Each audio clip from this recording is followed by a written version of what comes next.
In Seoul's Gangnam district on the top floor of the LIF FJ Corporation building, this young man is playing an online game in the D1 Gamer training room. The world's top-ranked game he's playing today is called Battle Rift, and he wants to take down his arch-nemesis. That character's name is Dex. Looking at Dex's appearance on the computer screen, he felt that this scoundrel was truly arrogant because this was a 1 versus 5 battle. One side played as a team of 5 with teammates, while Dex's side had only him alone in terms of numbers. Dex seemed to be at a disadvantage, but there was no long wait. As soon as the game started, the two sides immediately rushed into a melee. To have a proper fight, the first one to charge was this young man. With fierce momentum, he lunged at Dex as if wanting to eat him alive, but Dex remained calm, standing still and holding his sword tightly without flinching. Waiting for his prey to get close, Dex immediately unleashed a swift, clean sword strike, severing the boy's arm with just that one gentle blow. One teammate had officially fed the enemy. The remaining 4 members of the team couldn't believe what they saw, that he could take down an opponent so easily with just a single combo. It was truly insane, but the team didn't give up because of it. Another member of the team moved forward to provide support, slowly closing in on Dex, wanting to control him from behind. But the game wasn't that easy. Dex easily noticed and quickly blocked the attack, then continued to launch a successful counterattack. Double kill, knocking out the opponent. But as long as there's a will, there's a way. A teammate in the group encouraged them not to panic, saying that as long as they held their formation, they would definitely win. It's true that holding the formation would lead to a win, but it was Dex who won against the entire formation. The remaining 3 members of the team couldn't even last 2 minutes before being gently gifted a few sword strikes by Dex. Shattered into 100 pieces, and so the game ended. The young man still couldn't believe that his 5-person team had been completely wiped out with no one left. It was officially game over. That one guy Dex all by himself easily handled a 1 versus 5 without any difficulty or obstacles. That NPC named Dex completely dominated the game world. That was our main character, Jiraiya. In reality, Dex was just one of the many nicknames Jiraiya used for gaming, but to him that wasn't important at all. Because Jiraiya's goal was to claim the #1 spot on the rankings. Once he achieved his goal, Ji-Chang quickly deleted the game regardless of how bitter and frustrated his opponents felt. One day had passed since Ji-Chang gave up his identity as Dex, and this caused everyone in the know within the gaming world to be surprised and start buzzing with chatter. And the reason Ji-Chang quit the game was quite predictable, as many gamers had been quitting their careers recently. It seemed like the era of gaming as it was had ended and was gradually being replaced by something newer and more appealing. Arcadia Online was a secret joint project of 3 of the world's leading corporations, including Agen, Argos, and Silicon. It's not played on a computer or laptop, but is accessed through a machine called the Dreamer, which creates a virtual world containing infinite new possibilities. Although it was just released, Arcadia has already attracted many customers to try it, and the Arcadia delivery truck is now parked in front of the address of a Dreamer buyer. Of course, the final customer was none other than Ji-Chang. However, looking at this shabby, dilapidated house made the delivery person wonder, you're in this situation, and you're still buying a gaming machine. But his circumstances, or anything of the sort, didn't matter at all to Jiraiya. Seeing the popular new Dreamer being delivered made him so excited his 2 eyes lit up brightly, and he didn't hesitate for long. Jiraiya immediately turned on the machine and deleted all information about the character Dex to make room for his new darling. The newly arrived Dreamer Junji Young, 20 years old today, is quitting all the old games. This is so he can move to a virtual world that isn't just a game. The world of Arcadia, a true dream world where countless games exist. And there are many elements hidden by the game programmers within those games. They can be simple jokes, but they can also be hoaxes that have a significant impact on the players, and we call them Easter eggs. More information. An Easter egg is a term used to describe an interesting detail subtly hidden by the creator in a game to enhance the fun for the player, continuing with the narration. Or they could be mysterious puzzle pieces in a mysterious place. A pair of hands with a large bracelet on the wrist spread open as a mysterious person with a cryptic smile spoke. "I entrust this to you, Alice." Yes, Alice was the owner of those hands, and she accepted something from the other person. It was emitting streams of bright green light. She replied softly, "Yes, everything is for the sake of future generations." The end. The scene is an image of a book sinking deep into water. Virtual reality technology is built by directly connecting the human brain to a machine. And by digitally stimulating the senses, it creates a virtual world that can give us a realistic experience, and the successful creation of this virtual reality technology is no lie. The story leads to a place in the virtual world where the main character, Junji Young, has appeared. He stands in a fairly crowded place, where in the crowd a person shouts loudly, "Does anyone want to go hunting?" We're looking for more people for a party to do the daily challenge of collecting 100 sim cores. Another person shouts, "I'm selling stamina recovery potions here." Then comes a customer's voice, "Are you selling metal ore? I'll buy them all for 50 coins per ore." Ji Chang wondered, what's all this in an alley? Ji Chang opened his system menu. He was level 1 with basic items, and he thought the interface isn't as complicated as I expected, huh? His rookie quest was to kill one slime monster. I should finish the rookie quest first. He thought he saw a green slime, but in Arcadia it's very difficult to move precisely. Therefore, skills are created to assist in performing actions, for example, flash stepping backward or swinging a sword, but for someone with exceptional talent like Ji Chang, it didn't take much effort or time. With one move, he was able to kill the slime easily and quickly. The system announced that the rookie quest was completed. Ji Chang smiled in satisfaction. I'm already getting the hang of this. Time for the next quest. A new quest was generated. Ji Chang was extremely confident in himself. No matter what it is, I'll take care of it in the blink of an eye. His next quest was to read 100 books. This stunned him and made him sweat bullets as he thought to himself, what a trash game. The scene changes to a different location. A different place with lots of books. It's the public library, and there are 2 girls sitting there. The pink-haired girl said excitedly, "Hey, look over there. Isn't he unusual?" The purple-haired girl asked, "What's the matter?" The other girl said, "That guy. He's been reading books for a whole day now." "That's our Ji Chang. He's doing the quest to read 100 books. The number of books he has read has formed a very tall stack." The purple-haired girl laughed. "What's so special about reading in a library?"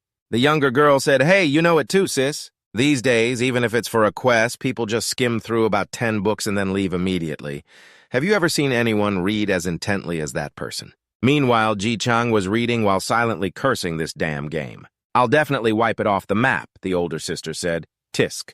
Perhaps he'll also leave soon, just like the others." Ji Chang spoke up. "Excuse me, you two. Do you have volume 2 of this book?" As he asked, he pointed to a book. The older sister was stunned. "Wait, what volume 2? Why are you suddenly asking for its second volume?" She thought, did he read that book too? "He's not just asking for fun, right?" Ji Chang said, It's because there were some rather interesting things in volume 1, so I thought there might be more information in volume 2.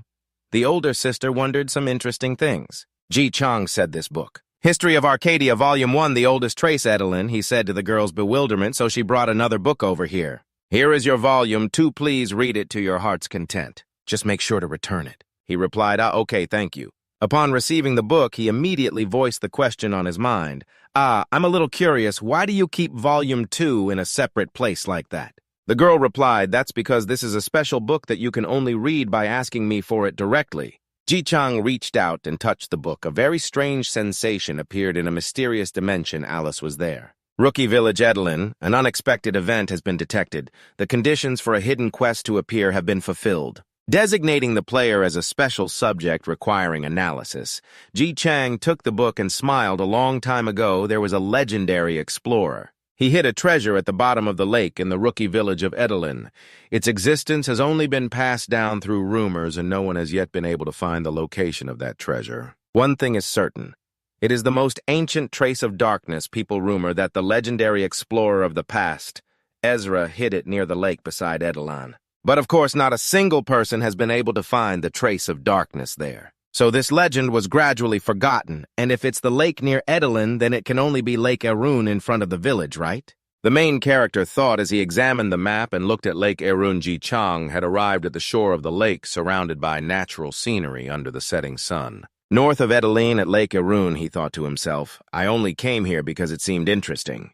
There is no way there is a trace of that treasure in a peaceful lake like this, he thought as the system chimed in. The final condition to generate a new quest has been met. A quest has been generated based on related clues. Quest difficulty AB, influence a quest rank B+. The main scenario has been initiated. Player dex has been analyzed as level 1. A new quest has been generated, a B+ rank quest, trace the trail of darkness which you have discovered. A record indicates the most ancient trace of darkness is at Lake Erun. Investigate whether this record is accurate or not, and track down that trace. Unbelievable. He thought a new game like this already has a B+ rank quest. I thought the highest rank would only be C. This game is finally getting interesting, huh? The sunlight still shone on the beautiful natural scenery of the lake. Its surface was calm, but beneath the water was a terrifying creature. This creature opened its eyes, revealing a blazing red light. It was now late afternoon, bordering on dusk. The setting sun cast a golden glow across a corner of the sky as Dex was strolling leisurely. Walking under the forest canopy, he glanced around, looking everywhere, and then sighed. There is nothing special around here, which makes this whole thing even more suspicious. Suddenly, Dex's eyes widened, as if he had discovered something special under the lake. He stared intently at the calm and tranquil surface of the water, which was covered in a shimmering layer of color.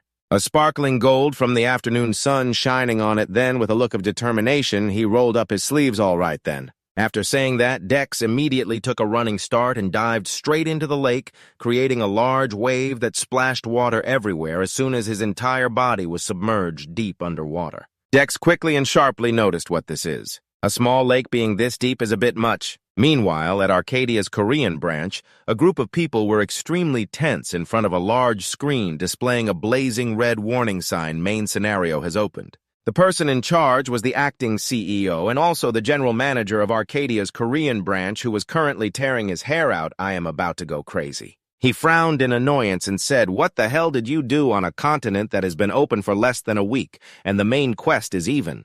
An employee standing nearby interrupted to offer an opinion. "Sir, according to the analysis team, it seems a player has caused a conflict with some kind of element related to the game's main scenario." Hearing this, Kwon Myung-han turned and asked again, "Some kind of element? What kind of chaos did he cause for the entire game to be shaken just by the actions of a single player?" The employee stammered in reply, We are not too sure about that either." And Kwon Myung-han sighed wearily, "Damn it," and then ordered, "First report this matter to the chairman and ensure that every department is thoroughly prepared to be able to react immediately to emergency situations." "Understand." The group hurriedly replied, "Yes, sir," and then dejectedly left.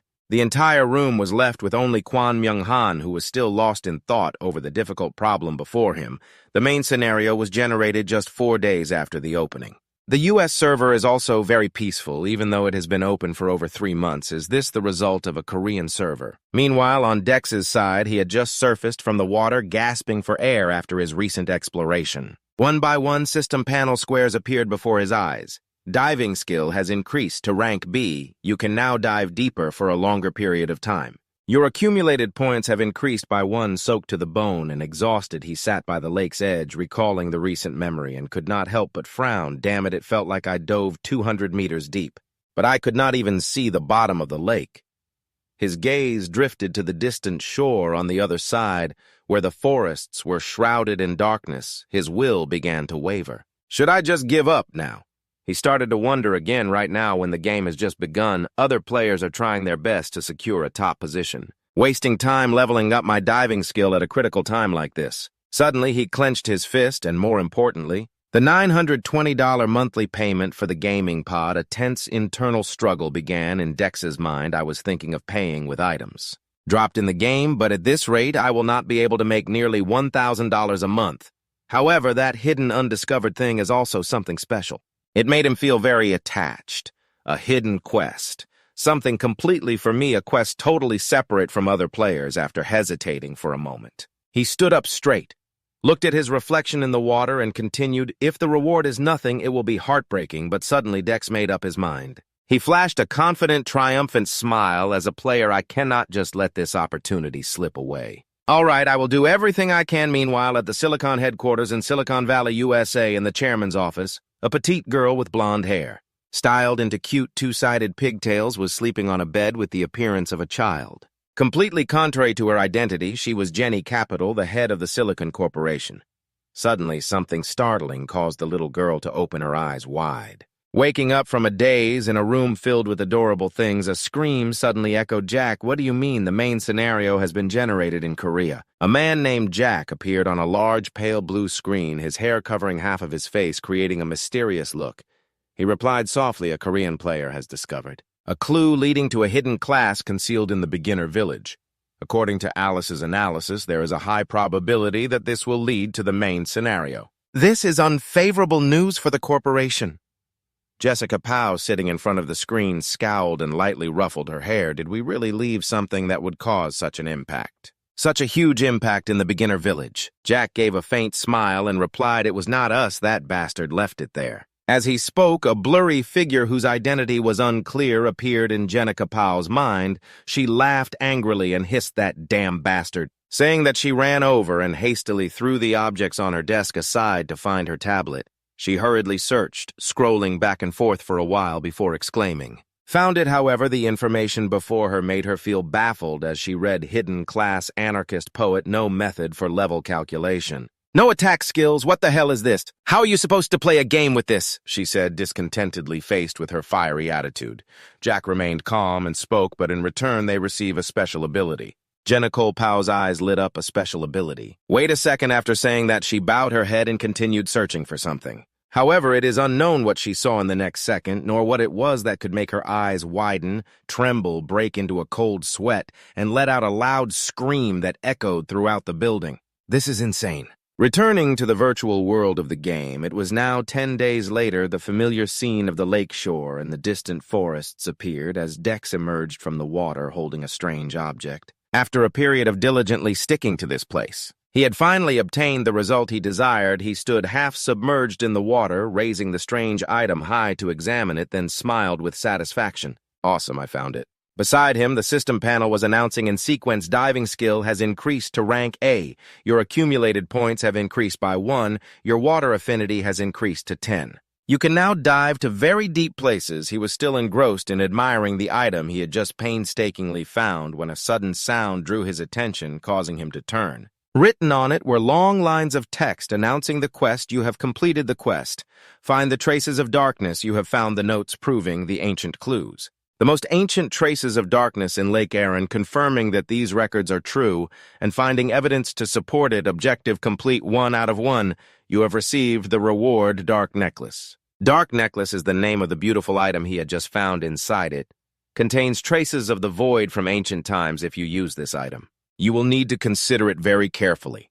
He lifted the item to observe it once more, then wondered to himself, "So you guys are saying this necklace is a clue? You are telling me whether I should use it or not." This explanation is almost a threat, even though I say that. But when the question appeared on the system panel, "Do you want to use the Dark Necklace?" Dex still did not hesitate to reach out and select the yes box. It seemed the decision was made and the die was cast. But unexpectedly, the system asked back, "Are you sure?" Although Dex found it a bit strange, he still reached out and chose yes again. The system still did not seem to accept this result. It asked again, "Are you really sure?" Dex didn't even bother to think and remained firm in his initial choice. The system still didn't give up. It just kept repeating the reminders. "Are you really? I'm asking you one last time in all seriousness. Even if you're absolutely sure, you won't be able to take it back each time." Dex quickly pressed the yes button without even a glance. After a bit of back and forth torment, he angrily clenched his fists and yelled, "I already said it. I'm going to use it, so why do you keep asking me if I'm sure?" The system seemed to have compromised. It said helplessly, "You're spamming yes like crazy, aren't you? I know all about it." And then the system panel suddenly changed, startling Dex somewhere out of sight. A young man with thick hair covering his face was smiling mysteriously behind the panel. The system began to speak to Dex. "If you've come this far, it seems you're extremely eager to use this item. I won't ask again. Don't have any regrets. After all, I've warned you more than enough." The mysterious young man looked seriously at the screen and continued from now on. "Try to use all your abilities to cause chaos, just like I'm doing right now." The strange voice made Dex feel confused. "Who's that?" The system didn't answer his question and instead started updating with new notification bars one by one. "Your hidden class has been changed to Anarchist Poet. The leveling system will be removed. Reasonable stats will be granted. A quest system has been added. The character will always belong to the player. A new quest has been updated." Dex was stunned, his eyes wide as he stared at the main screen in front of him. A hellish quest had been given to him. It was to kill newbies, eliminate new players who haven't changed their class yet. Number of newbies killed is 0. The remaining time was counting down. 6 days, 23 hours, 55 minutes, and 24 seconds left at the West Adeline Meadow. This is a newbie hunting ground. The slime territory. A group of newbies were fighting a swarm of slime monsters. Among them was Dex. He was swinging his fist and shouting, "Take this." Knocking a slime monster into the air in another corner, there were two newbies. In the male player's hand was a blue gem. He said cheerfully, "A drop, I got a slime bead." The female gamer next to him widened her eyes, her face full of admiration. "Oh, that sells for 50 bronze. I'm so jealous." In response, the male gamer grinned from ear to ear for getting such a good find. "I'm so lucky. Now this is what a game should be like." Then the male player struck a pose, holding the gem up high, and said triumphantly, "All right, I'm going to hunt slimes all weekend to make money." Seeing his smug look, the female player helplessly reminded him, "Hey, what about the test next week?" The two of them were chatting lively, unaware that they were being watched by another player not far behind them. Dex hid behind a tree, thinking to himself, "I have to kill those kids, huh?" With an uncertain expression, Dex thought back to an hour ago. He was sitting in front of his computer, the screen displaying the words, "Cannot delete character." Dex's face fell, not knowing what to do. It was like stepping on a landmine. Before that, Dex had changed to a hidden class, and when faced with a series of notification windows, he immediately tried to delete his character for a very simple reason. When looking at the control panel, the player information section showed nickname Dex, no level. Class anarchist poet Dex stroked his chin in deep thought, just as I thought. It's not here. The leveling system was gone. This is the most basic system in the game, but Dex no longer had it. This meant his growth potential had vanished. This would create a huge difference if other players continued to level up. The gap would just keep widening. Dex didn't want this to happen at all. But he remembered what that person said, "Just keep trying your best like I'm doing." Dex felt dejected and broken, thinking, "I should have stopped when I heard that. I was blinded by my desire to win." Letting himself lie on the grass and look up at the blue sky, Dex thought to himself, "Well, if things stay like this, nothing will be solved." Sunbeams shone through Dex's fingers. A thought suddenly flashed in his mind. Anarchist poet, no matter how bad it is, it's still a hidden class. There must be some benefit, right? After that, Dex searched through the stats window for a long time looking for useful information. And finally, he found something. Anarchist poet under the abilities section. There was something special. It was recognition 0. Seeing this, Dex pondered, what is recognition? The system screen displayed an explanation. Recognition increases the ability to interfere with this world. By using this stat, you can change the world's rules yourself. After use, the stat will be consumed. Dex's face was full of surprise. What is this? His mind was full of question marks. Suddenly, the screen changed. Before Dex's eyes, the words, "A new quest has been updated," appeared. Reading the quest, his expression couldn't be more priceless. Kill newbies. Kill new players who haven't changed their class yet. Players killed. 0 time remaining. 6 days, 23 hours, 55 minutes, and 24 seconds returning to the present. Dex stood behind a tree, still unable to believe it. "So I have to kill those pesky newbies. Doesn't this quest affect the game's management?" Dex bowed his head in thought. What should I do? Having thought it over, Dex made a decisive choice. Well, let's give it a try. Holding a blade in his right hand, he channeled his power, causing a blue flame to engulf the blade, and his hand he poised his feet to build momentum. About to dash towards the two gamers, he thought to himself, "I'm just playing a game too." But something unexpected happened. A guy with yellow hair attacked them first. That guy smirked. We almost sent him flying." The blue-haired female gamer quickly helped her friend up and shouted angrily, "Who are you guys?" The two guys laughed loudly. One was the yellow-haired one, while the other bowed his head and covered his face in shame. "Here we go again." The yellow-haired guy smiled brightly and introduced himself. "We're the owners of this hunting ground. Who the hell are you to dare hunt monsters here?" On the other side, Dex was also puzzled and full of questions, thinking, who are these guys? The beta hasn't been open for long, and they're already fighting over territory. The blue-haired female gamer with tears in her eyes angrily retorted, "This is a newbie hunting ground. It's a public area for everyone. Who do we need to ask for permission?" Hearing that, the yellow-haired guy narrowed his eyes and approached the female gamer. He confronted her and said annoyedly, "You little brat, you're too loud. I can tell from your accent you guys are from Seoul, aren't you? And you were talking about a test, so you must be high school students." As he spoke to them, a blood-red text gradually appeared above his head level, 12 Crazy Monkey. That made the male gamer startle in panic. A red ID, that's a sign they've killed other players before. This is a PK player, and the blue-haired female gamer seemed terrified. "By the words of the yellow-haired guy Crazy Monkey, if I look up your nickname a bit, I could probably find where you live too, huh?" Miss June was so scared she was on the verge of tears, unable to speak. One of them continued in a scornful tone, "You get what I mean, right?" Then the three of them looked at the female gamer with killing intent. "Get lost if you don't want to be killed." The frightened female gamer turned to the people around for help. Her eyes filled with helplessness. Help, help us. Why is everyone just standing and watching the male gamer with her sat up, covered in injuries? He tried to negotiate. Why are you guys doing this? It's just a game. Can't we just have fun? The response was an indescribable expression on the faces of the three guys. Then the three of them burst out laughing as if it was a hilarious joke. The arrogant and contemptuous crazy monkey said, "Just like you said, this is a virtual reality game. That's exactly why we're like this." Crazy Monkey thoughtfully explained, "There are no rules in a game. Strength is the only measure, isn't it?" "This is a game, then?" A voice rang out, "I agree." Following that, a blade swung out, and one of the guy's legs flew into the air. A piercing scream of pain echoed. The two surprised guys turned around. Dex smiled broadly and said regretfully, "I almost killed you." Having said that before the three guys could react, Dex struck with his blade, quickly ending their lives. At the same time, his nickname changed from green to red. The system's sound chimed 3 consecutive times. Recognition has increased by 1, all right. Dex looked at the notification and thought, so killing one person increases it by 1. I don't know what it's for, but it seems pretty hard to raise. Suddenly, a voice came from behind.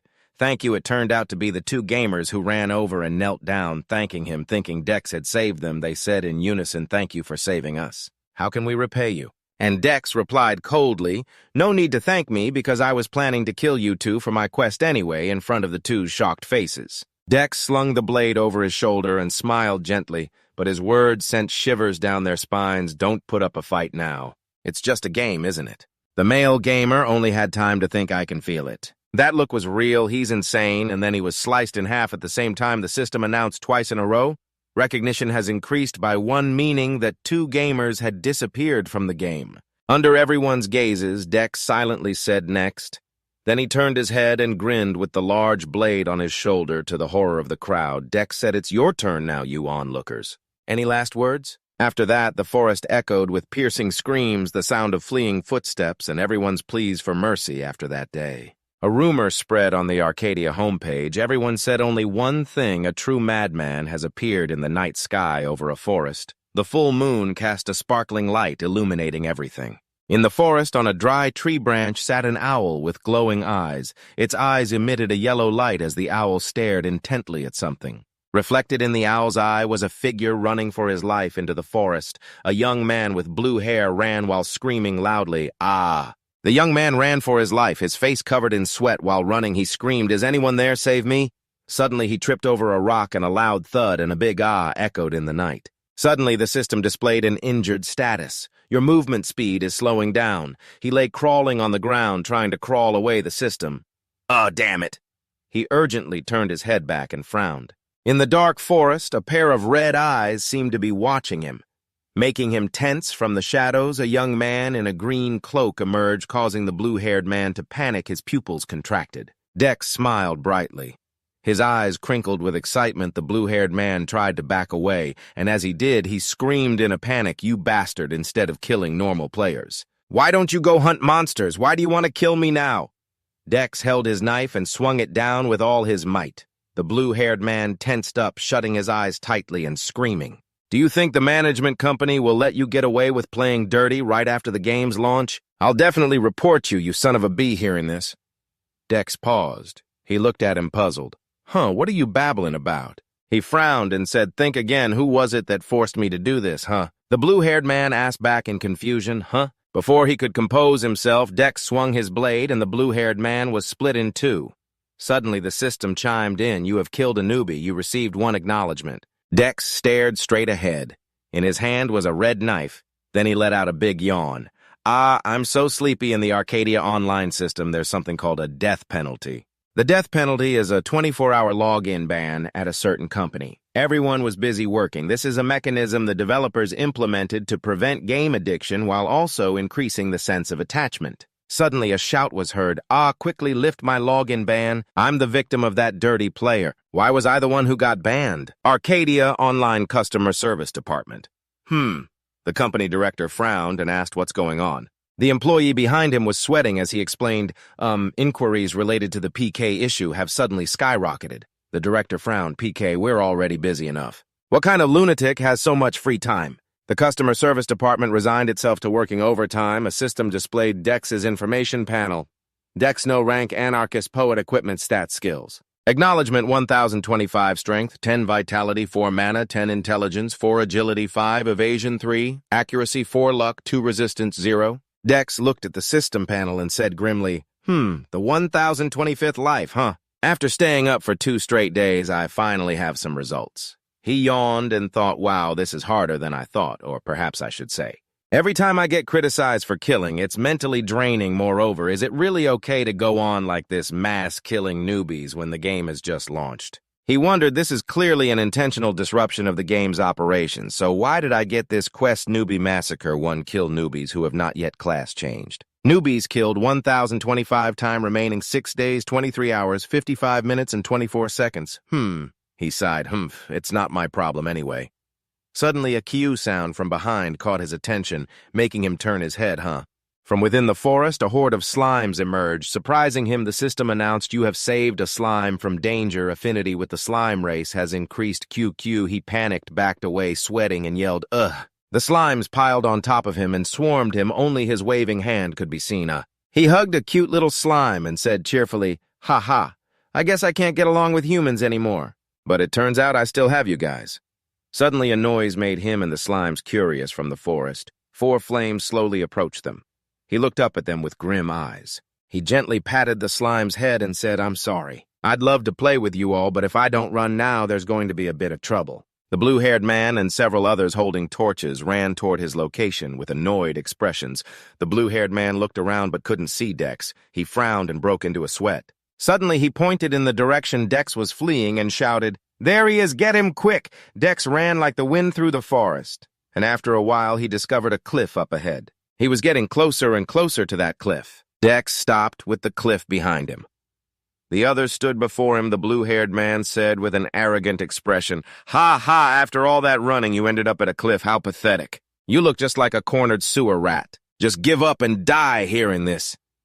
Dex's expression was grim, but then he let out a faint smile and threw himself off the cliff. The others looked on in astonishment.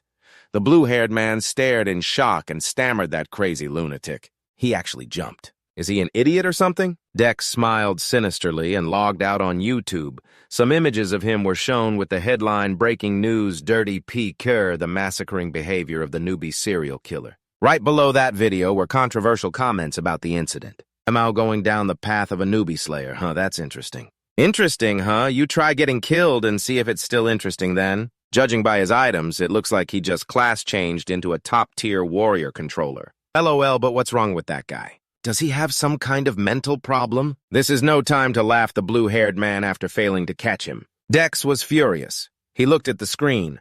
"I am a newbie who was killed by him 2 days ago. Since then, I've been watching the notice board, and sure enough, there are over 700 reported cases displayed. Here on the screen are some controversial comments about Dex 700 kills. It sounds like a joke. Just gather about 10 people, and you can kill him as easily as taking candy from a baby." The blue-haired man gritted his teeth and said, "That's right. I'm also planning to form a party to hunt him down. Anyone who wants to join, please contact me. The time and place will be at the Fountain Square in-game." The blue-haired man gathered a group of people who had been killed by Dex. "Everyone, thank you for joining me today," he said seriously. "Now, let's begin the meeting to eliminate this villain. If one had to choose one of Arcadia's most appealing features, it would be the events initiated by the players themselves, not just in-game, but also the players' reactions on the internet. Can also form a storyline that is actually realized in the game, thanks to an AI that manages all conditions. That AI takes the form of a young girl with white hair. Along with a white dress and her accentuating blue eyes, her name is Alice. She has detected the formation of a large-scale party, analyzing related causes and related quests. Main event, Act 1, The Birth of Darkness. She reached out and pointed at the control panel. Suddenly, a system notification rang out, initializing new quest. A quest board appeared in front of the blue-haired man. Catching his attention, the quest board was displayed for everyone present. Quest, capture the newbie serial slayer. Capture the anonymous murderer who is killing newbies in the slime territory. Quest, capture the newbie serial slayer. Capture the mysterious murderer roaming the slime colony. Kill newbies at the Korean barracks. The scenario team, quest planning and management. The main game screen glitched, causing the people there to panic. The director shouted a quest was issued without any notification at all. On top of that, it was sent to all players. The employee beside him said in a panic, We are still analyzing the cause. The boss turned back and yelled, "Are you really planning to take this matter so lightly? We haven't even had the servers open for very long, and things are already a complete mess in there. Look at this." Scenario team leader director Kang Tai-hun. The people there looked at him resentfully, and in silence they were extremely anxious, sweating profusely. This was clearly an emergency situation. Even if a quest were suddenly sent to all players, if it were a normal quest, I'm certain the entire room wouldn't have descended into chaos. This is a quest related to the main scenario in Act 1, hearing the scriptwriter say this. The director tensed up and stepped back. All of our scenario team's predictions were wrong. Within 2 days of the main quest's issuance, the mission has already started. Issued and started, between these two concepts, there is an undeniable difference. Just as a seed doesn't sprout and bear fruit immediately after being planted by the time the quest was issued to all players in the form of a notable mission. Through a ripple effect, many months would normally have passed. That's what the scenario team predicted. They all stared in panic at that red screen. Director Kang Tai-hun stared tensely at the screen. He thought a 2-day gap was too large to be considered a simple, inaccurate prediction. There must be a reason. On the screen was information about the game. What he found was information about the newbie killer. He looked at the screen angrily. "What the hell is this?" The employee next to him nervously replied, "Well, one of the players is going around killing other players in the newbie hunting grounds in the slime colony. We predict that this player is directly related to the main scenario." "This one, so what about the killer's information? Where does he live and what does he do?" "I tried to verify that, but we can't check it at the moment." Because there's a viewing restriction set by the main headquarters, the director looked at the screen with his chin in his hand and thought the main headquarters going to such lengths for just a regular player. So who is that person? Suddenly, a piece of information shocked him on the screen. It displayed the number of players killed, 1,025 people. Scene changed to the front of Dex's house. Right now, Dex was sleeping soundly. Sunlight streamed through the crack in the door, brushing against his face. Suddenly, he slowly opened his eyes. Drool was still running down his face. On the screen, a new event was displayed. Special event, Catch the Murderer.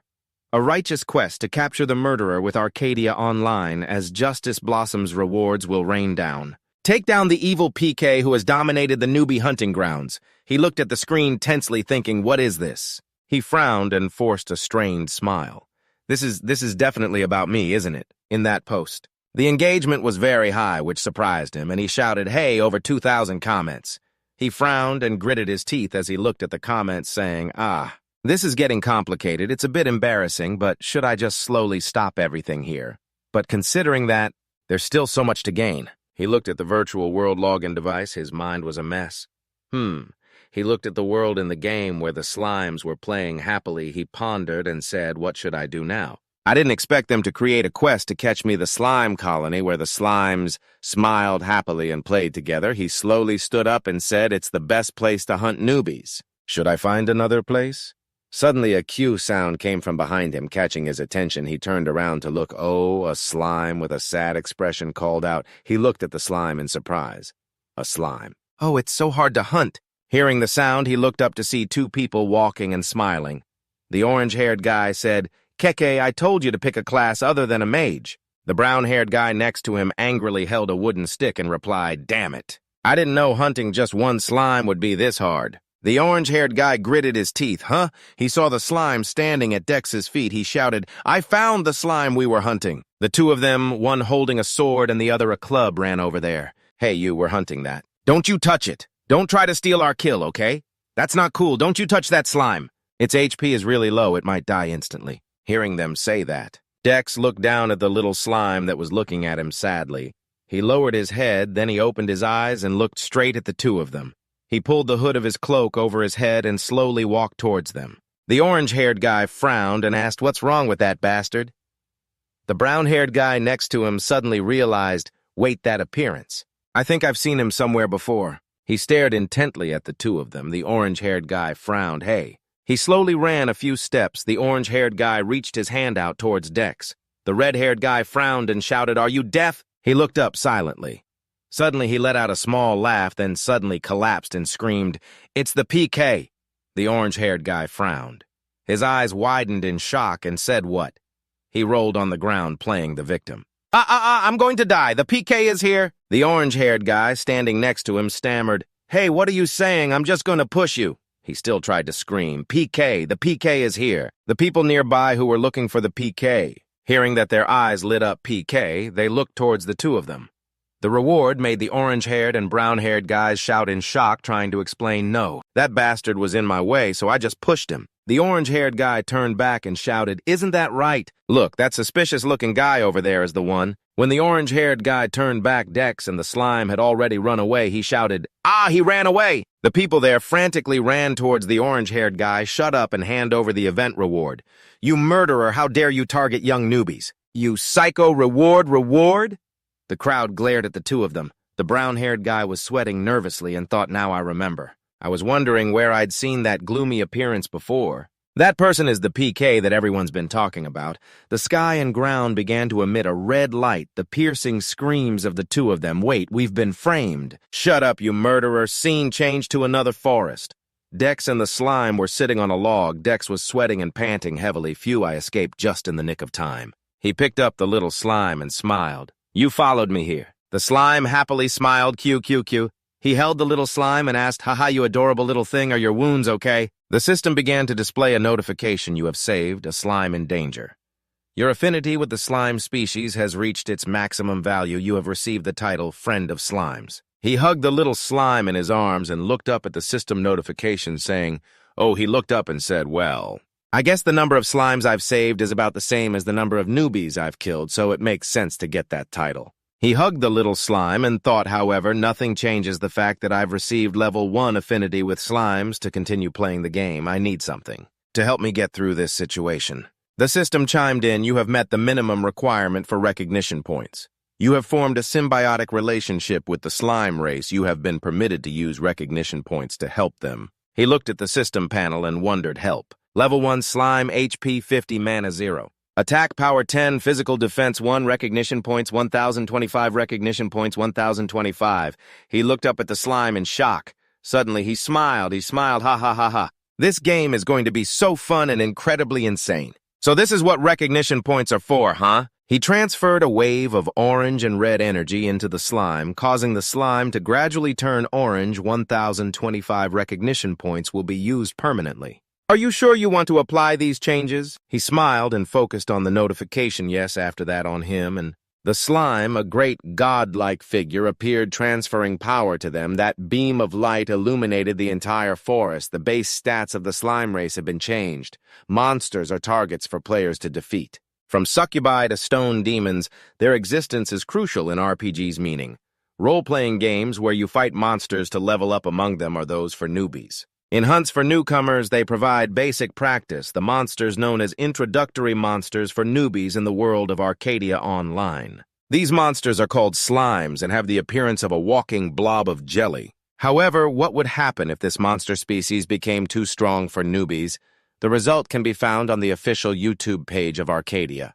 Videos with content like "I tried to become as strong as possible with a level 1 wooden club," or tower climbing videos, or videos asking "guess if I'm a newbie," or a video titled "The Slimes Are Too Strong." This video even got a huge number of views. The video's content is as follows. The realistic game scenery appeared before the player's eyes. The experience is so realistic. Wow, I can even see the fingerprints clearly. The graphics in here are freaking amazing from the player's perspective. The scenery appeared incredibly real. The entire perspective was like a real-life experience. Suddenly, at this moment, the player saw a blue slime monster in front of them. "Oh, is that a slime? It's so cute. Look how dazed it looks." Anyway, I'll try to take it down. After saying that, the player immediately raised their weapon to fight that seemingly harmless monster, let out a soft Q sound. The player paused for a moment. Immediately, the once docile slime rushed forward to attack the player, causing her to fall backward, unable to react in time. "What the hell? Wait a minute, somebody help me." The player attacked by it couldn't resist for long and quickly died. At that moment, a notification suddenly appeared. "You have died. You have just received a penalty. You cannot log in for the next 24 hours. Please be more careful next time." Below the video, it received just as much engagement. Everyone was commenting enthusiastically. "Oh my god, did he just get killed by a slime? What the heck? Is he faking it? How can you die in just one hit? The slimes have been unusually strong lately. I died too. What are you guys talking about? The slimes are stronger. The result of undergoing 1,025 recognitions, level 15 slime. A tragic outcome caused by a seemingly weak creature. Arcadia averages 10,000 newbies a day, an absolute annihilation. All new players gradually grew to fear this little monster. A very cute-looking slime approached chirping. It was quickly sliced in half, but the surrounding players were also struggling immensely. What the heck? What's wrong with these slimes? How is my HP bar almost empty after just 2 hits? Someone was even chased to the point of tears, helplessly crying, "Help me! This thing is chasing me relentlessly. Someone save me." Just then, on a cliff, Dex looked down, thinking, "Ha ha, what a mess. Come to think of it, these slimes are supposed to be passive, only fighting back when attacked first. How did they become aggressive monsters that attack on sight?" A slime stood confidently before a newbie approaching. Dex thought, could their nature have changed after leveling up? If so, is that recognition the ability to change a monster's nature when it's added? This might be a complex ability of the anarchist poet class. I need to look into this more. Suddenly he noticed the figures below looked very familiar. Aren't those the people who were following me earlier? Meanwhile, the group below was surrounded by slimes. At that moment, a young man with blue hair yelled, "Akuta! How dare these mere slimes attack us?" As he finished speaking, he saw a slime pounce on him. He could only stand rooted to the spot and take the full brunt of the attack. The monster chirped happily as another notification popped up. An enhanced slime has defeated a newbie. The others saw this and were instantly terrified. He was taken down in just 1 hit. Then a series of piercing screams rang out. "Ah, help, an enhanced slime has defeated a newbie." Recognition increased by 1. An enhanced slime has defeated a newbie. Recognition increased by 1. Dex, witnessing the whole scene, finally understood. He licked his lips slyly. This is more interesting than I thought. Just 2 hours later, his recognition had risen to 3,924 points. He put his hands on his hips and laughed gleefully. I earned this much in just 2 hours. That's 4 times the recognition I had before. This makes my 2 days of assassinating newbies before seem pointless. His newbie slayer count is now 4,949. I shouldn't just focus on the quest anymore. Wouldn't it be better to strengthen the slimes as much as possible and reap the rewards from them? The slimes have reached level 15 and can no longer be upgraded. Seeing the notification, Dex felt disappointed. I knew it wouldn't be that easy. But he wasn't the type to be stubborn about it. Oh well. Anyway, this level is good enough, so it's fine. Dex looked at the group of slimes before him and waved his hand.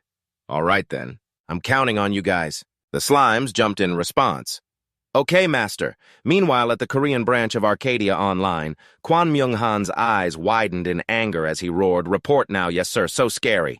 A brave employee stepped forward and said, "Today at our 1,320, we confirmed that the stats of many slimes have increased strangely. Because of this, a huge number of new players were suddenly defeated. This situation is still ongoing." When Kwon Myung-han asked if there was any news from headquarters, the other person reported honestly regarding that we have run multiple checks but have not received any answers yet. Kwon Myung-han got angry. Damn it, I'll check it myself later. Anyway, how much stronger have the slimes become? If they weren't at least 2 times stronger, we wouldn't be in this situation. The employee stammered in fear. Yes, about that. 10 times. This time it was his turn to be surprised. They're 10 times stronger. What finally Kwon Myung-han turned away thinking 10 times. Not just 2 or 3 times, but a whole 10 times stronger. The staff behind him fearfully lowered their heads to the floor. Suddenly, Kwon Myung-han shouted, "Wait, yes, how much health does a new player's HP bar have initially?" The employee replied, They have exactly 100 HP. Kwon Myung-han was horrified. That means with the slime's current power... The employee probably guessed his boss's train of thought. Yes, for a level 1 newbie, a single hit is enough to send them back to town to recover. With that said, he quickly took action himself. Everything that happens in Arcadia can't be due to a simple bug, because it's a world calculated with extreme precision. By the most advanced technology, he opened the door and entered. But we can't just ignore this incident. And Kwon Myung-han decided to experience it firsthand. If I can't understand the current situation from the reports, then I'll observe it directly in the game. A blue light appeared before his eyes. Game start. A notification appeared in his vision. Authority confirmation. Level 3 Administrator Executive Director Kwon Myung-han confirmed. Connection permitted. He slowly entered the virtual reality space, his face filled with determination. I am here to find the truth. He called Alice. The small, platinum-haired girl appeared upon hearing his voice. At the newbie hunting ground, Slime Territory number 1. Right now, Dex was walking through a forest. He silently observed the path ahead. Dex stroked his chin and said, there's no one here. Something must be up. The system displayed a notification. Newbie Slayer kill players who have not yet undergone their class advancement. Number of newbies you have defeated: 9,640. Time remaining 1 day, 22 hours, 46 minutes, and 17 seconds. At this point, he guessed the kill count was slowing down. Almost no new players were coming anymore. I bet the rumor that this place is dangerous is spreading. He watched other players fighting to kill slimes. Not only that, but level 15 adventurers have also started coming here to hunt slimes. With my current strength and the slime horde, it's hard to deal with. He saw other players getting a ton of experience points, and Dex realized this means this place isn't very useful anymore, huh? But, well, it's not too bad. He looked at the number on the system, 9,987, because the quest number hadn't stopped increasing completely and the count was slowly rising. And finally, it reached the 10,000 mark. Immediately, a system notification appeared. You have defeated 10,000 newbies. This is an achievement few can attain. You have become a universally recognized vicious murderer. Title acquired. Newbie Slayer. Yes, the quest reward has been upgraded. You will now receive a medium-grade reward. Another notification panel appeared this time, showing a reward chest. Medium-grade reward. Accept. Dex was overjoyed to receive the notification about the medium-grade reward. A medium-grade reward, I hit the jackpot. Let's see what's inside. He quickly pressed Accept on the notification panel. After opening the chest, a purple light appeared. The light was incredibly blinding and grew larger and larger. Dex frowned. He gritted his teeth, filled with anger. What is this? Is the medium-grade reward actually a trap? Why is this glowing effect so blinding? After the light completely faded, only a black orb remained floating in midair, and Dex wondered that black thing must be the reward, right? It's an egg. The black egg began to show a large crack, then it completely broke in two. Another blinding light poured out from within the egg. Another system notification appeared instantly. You have opened the medium-grade reward. You have received a companion. A man with white wings emerged from the light created by the egg. The man smiled. Aiming his blazing red eyes at Dex, he asked coldly, "Who are you who dares to summon me?"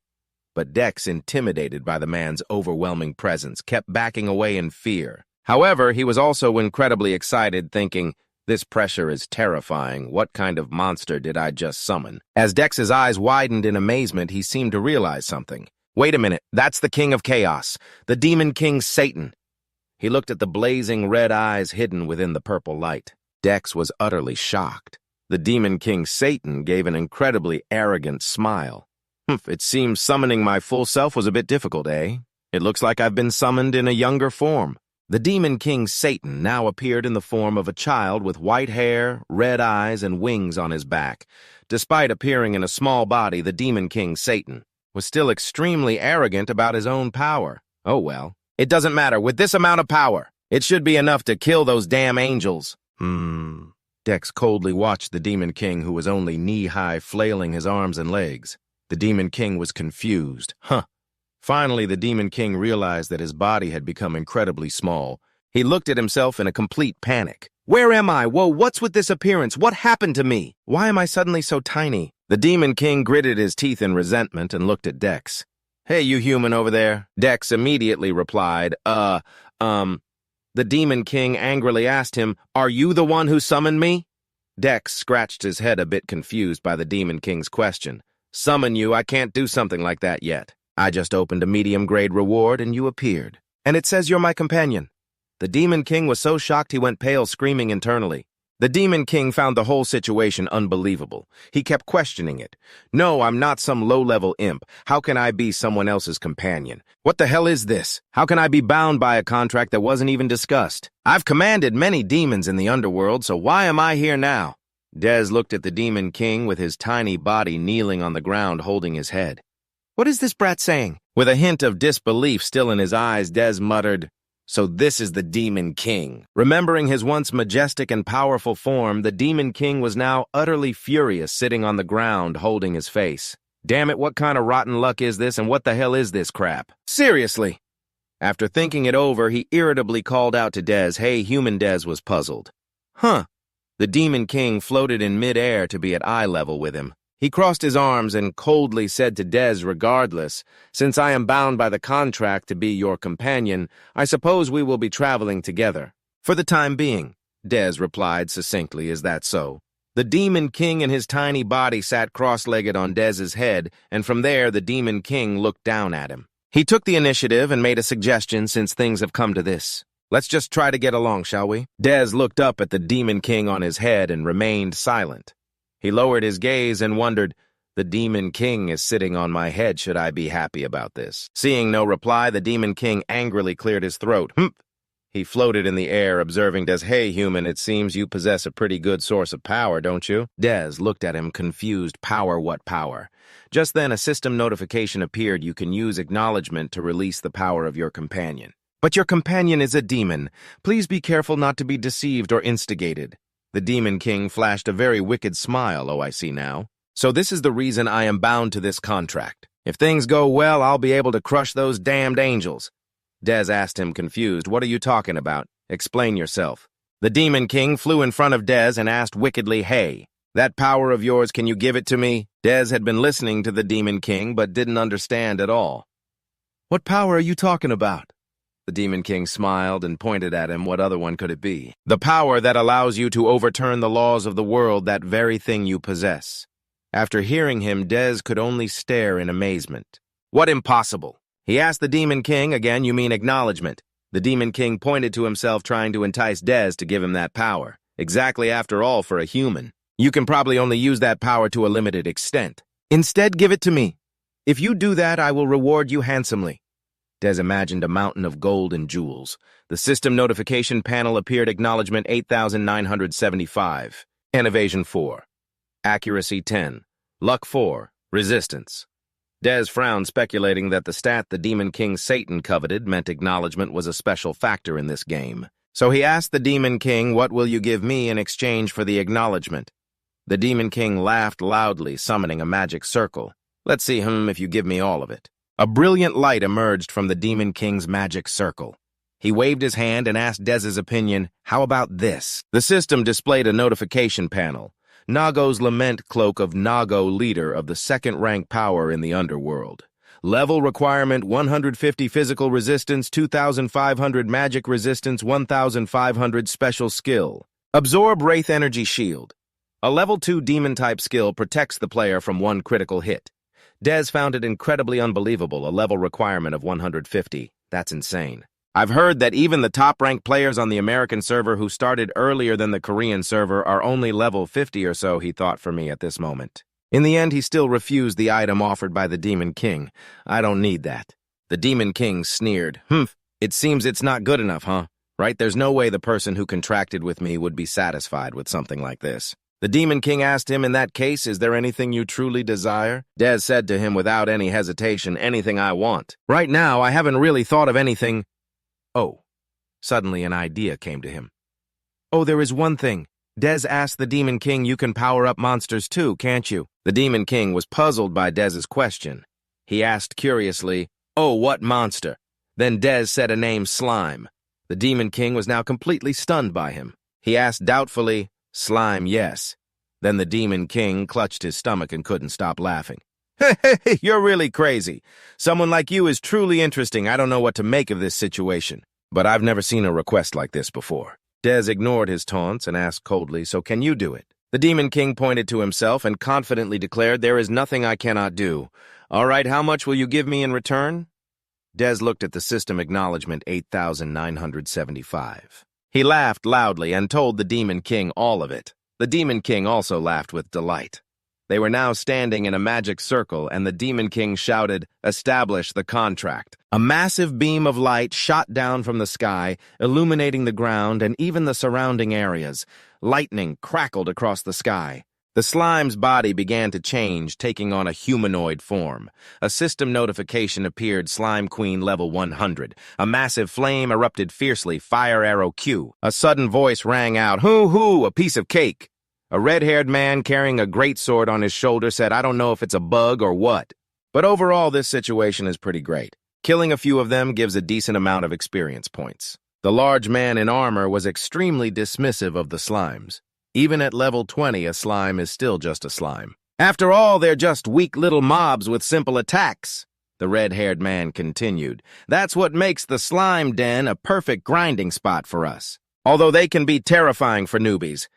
The girl smiled. Working hard to level up feels really satisfying, doesn't it? She asked her teammates for their opinion. At this rate, do you think we can aim for the top-ranked hunter spots? The red-haired man laughed loudly. It's totally possible. If we keep hunting here, we'll reach that goal for sure. However, the ground suddenly cracked open and the group fell straight down below. The girl screamed in fear. What's going on? From the cracks in the ground. A strange voice suddenly rang out. Remember the helpless fury of your needless deaths. The mysterious voice continued to echo for the race that has always lived in peace. For yourselves, fight against the evil ones, avenge yourselves, blood for blood. Within the light, numerous slimes appeared, their eyes shining brilliantly, staring intently at the group of people. The red-haired man's group gaped in astonishment at the sight before them. The ground started to shake again, and the girl screamed in terror. The red-haired man wondered a tremor. Is it an earthquake? Suddenly, his eyes shot wide open in surprise, and a horrified scream rang out. Oh my God! In front of them, countless slimes were floating in the air. They stared intently at the three people standing there with their glowing eyes. The light from the slimes was blinding. The red-haired man quickly shielded his eyes with his hand, his thoughts filled with fear. We're screwed! Then he screamed loudly, somebody save us! Seemingly prepared to face death. The red-haired man squeezed his eyes shut, but the end he expected didn't happen. Puzzled, the red-haired man cracked his eyes open to see. The slimes weren't attacking him, but were instead quickly flying past him towards somewhere else. The red-haired man was completely shocked by this scene. He wondered confusedly, what are they doing? Where are they going? The man in armor suddenly spoke up. Hey, look over there. There's something over there, isn't there? Something of an immense size suddenly appeared before the players. In front of every player, a system notification was received by all. The girl was puzzled. A status window. Why did it pop up all of a sudden? On the status window, it was written that slimes are a race that loves to wander in green fields, and who love peace more than anyone else. They have been indiscriminately slaughtered by the humans who suddenly appeared. After waiting patiently, the slime tribe has reached a conclusion. There is no more need for patience. Now is the time to stand up and fight for peace. Therefore, a leader has risen from the countless slaughtered slimes to lead the race in the fight to establish new laws. A light began to glow from the Slime Queen's chest. The light was extremely dazzling. Slime Queen level 100. The Slime Queen was now enraged. It let out a cry full of indignation, raising its face to the sky and screaming. After the Slime Queen's roar, the surrounding trees trembled violently. The force of the cry echoed far, causing trees to fall and the ground to shake. Cries for help were heard continuously. Kellen is dead over there. Damn it, a tree fell on my leg. Someone help me get this tree off. Please, help me, I can't die now. The red-haired man jumped to the ground. Next to him, his armored teammate was trapped under a large tree with only a hand visible. The red-haired man's face was now etched with pure terror. He faced the Slime Queen. The only thing he could do was cry out, oh my God. Dez and the Demon King looked down from above at the scene of chaos and death below. Dez's eyes widened in amazement. He asked the Demon King in disbelief, what have you done? The Demon King placed his hands on his hips. He wore a very smug smile. What I just helped the slimes get stronger, just as you said. Wait, Dez said angrily. Wait when I told you to make them stronger. I didn't ask you to make them this overwhelmingly powerful. Suddenly, a powerful roar echoed.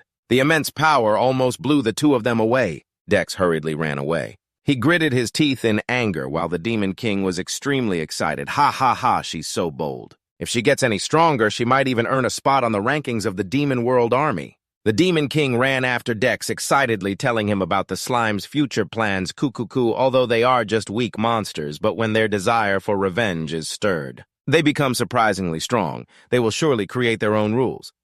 Dex was confused. Desire for revenge. What are you talking about? The Demon King winked playfully and told him what else. Just like what you've been seeing. These people appeared and killed many slimes. I just awakened their desire for revenge a little. I also used the acknowledgement you gave me. Dez was extremely surprised. The Demon King explained to him bringing a creature to the next evolutionary level with a little acknowledgement. That is the ability I possess the acknowledgement at this moment down below. The enormous slime army continuously poured out shouts immediately rang out. "They're coming for us!" "Everyone get into battle formation." A shield wall was erected in front of the players. They shouted, "Stop them! If they break through the defensive line, we will die." The slimes began to attack the players, starting a brutal war. The system displayed a notification main storyline. The Forgotten Darkness has begun to form. Linked quest defeat. The new player slayer has been removed. Linked quest. The slime's wrath has appeared before all players. A status window appeared. In the status window, the system announced that the main scenario, the Forgotten Darkness, has begun to form. The slime's wrath has appeared. The forgotten evil darkness of ancient times has connected with the slimes and awakened the wrath within them. The slime individuals consumed by anger will destroy everything. Everything with a trace of humanity. Block their attack and protect your base. How to win: protect the new player city, defeat the slime queen. Time remaining 6 days, 23 hours, 57 minutes, and 24 seconds. You will fail when the new player city's guardian crystal is destroyed. If you fail, the new player city will be destroyed. After seeing the content in the status window, cries of astonishment rang out continuously. A main scenario. How can it be so absurd? The new player city will be permanently destroyed, so what will happen to us? Ridiculous, what kind of messed up game is this? A loud scream suddenly rang out from outside the city. Kya, a short-haired girl, froze upon hearing this cry. She looked to the side. At this moment, the only thought that appeared in her mind was, "I'm screwed." The slime queen appeared, looking down at all the players in the city. The Demon King suddenly asked Dex, "So what are you going to do now?" Dex asked in confusion, "What do you mean?" "Everyone must be busy now trying to stop those slimes." The Demon King leaned closer to him.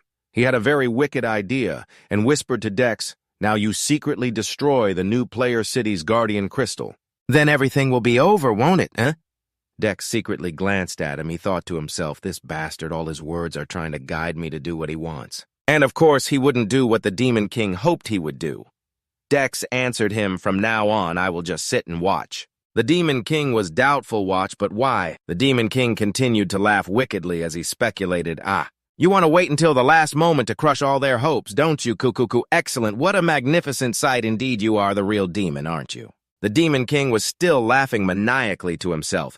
"This is going to be a fun day, hoo, he, he." Dex was completely helpless with him. Just let him be. At this time, the system continuously displayed notifications. You have defeated a new player. Acknowledgement has increased by 1. You have defeated a new player. Acknowledgement has increased by 1. And Dex was surrounded by a series of notifications, and when he saw the content, he was extremely surprised. Damn, it's just as he said. "I have to make a decision.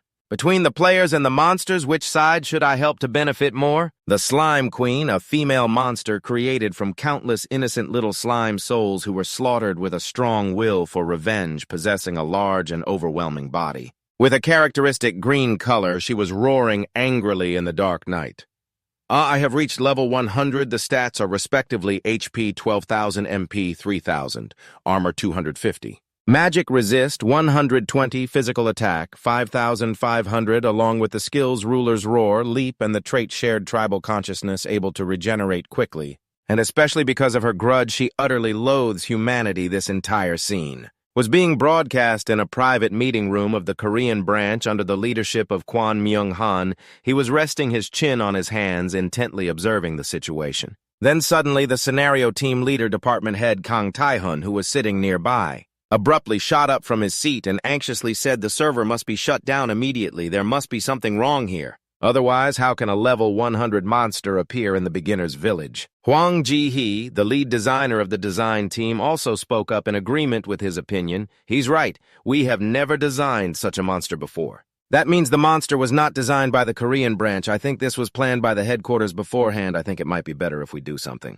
Kang Tae-hun immediately turned and reacted harshly. "Executive Director, we must report this to headquarters. I don't know what the developers are thinking, but they must have specific policies for issues like this. This is an abuse of power." As Kwon Myung-han lowered his head in deep thought, he recalled the recent unexpected events. The main scenario suddenly activating and the investigation of that suspicious killer. Finally, the appearance of the Slime's Wrath raid. After a moment of contemplation, a bold thought suddenly appeared in his mind, causing him to frown.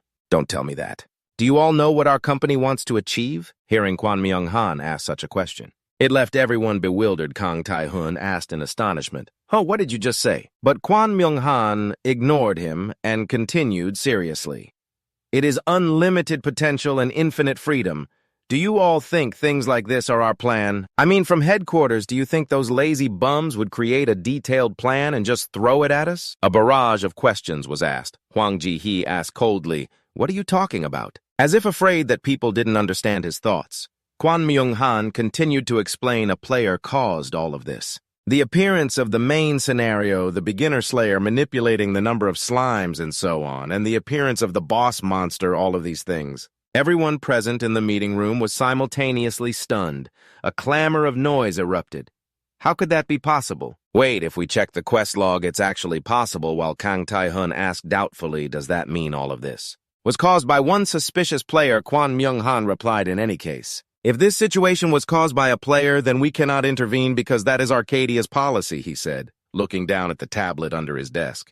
We will have to accept the penalty for this. If your mission fails, the beginner town will be permanently destroyed right now. The beginner town is in an extremely critical and chaotic situation. Large fires have erupted, engulfing everything, seemingly about to submerge all the houses there. The battle between the players and the slime monsters continued to rage fiercely with no signs of stopping. Both sides aggressively charged in to slaughter each other. Guard Bayan rushed forward and sliced one in half. A small slime monster, he thought nervously. So far, I've only taken down one. This village will be wiped out if there are no adventurers left here. More importantly, their numbers. Where the hell did so many of these slimes come from while Bayan was still lost in his thoughts? A slime monster had appeared and approached from behind him at some point. He turned his head in fright, thinking, I'm a goner for sure this time. Unexpectedly, at that life-or-death moment, a blonde-haired man suddenly stood in front to fight for him, turning his head back to shout loudly.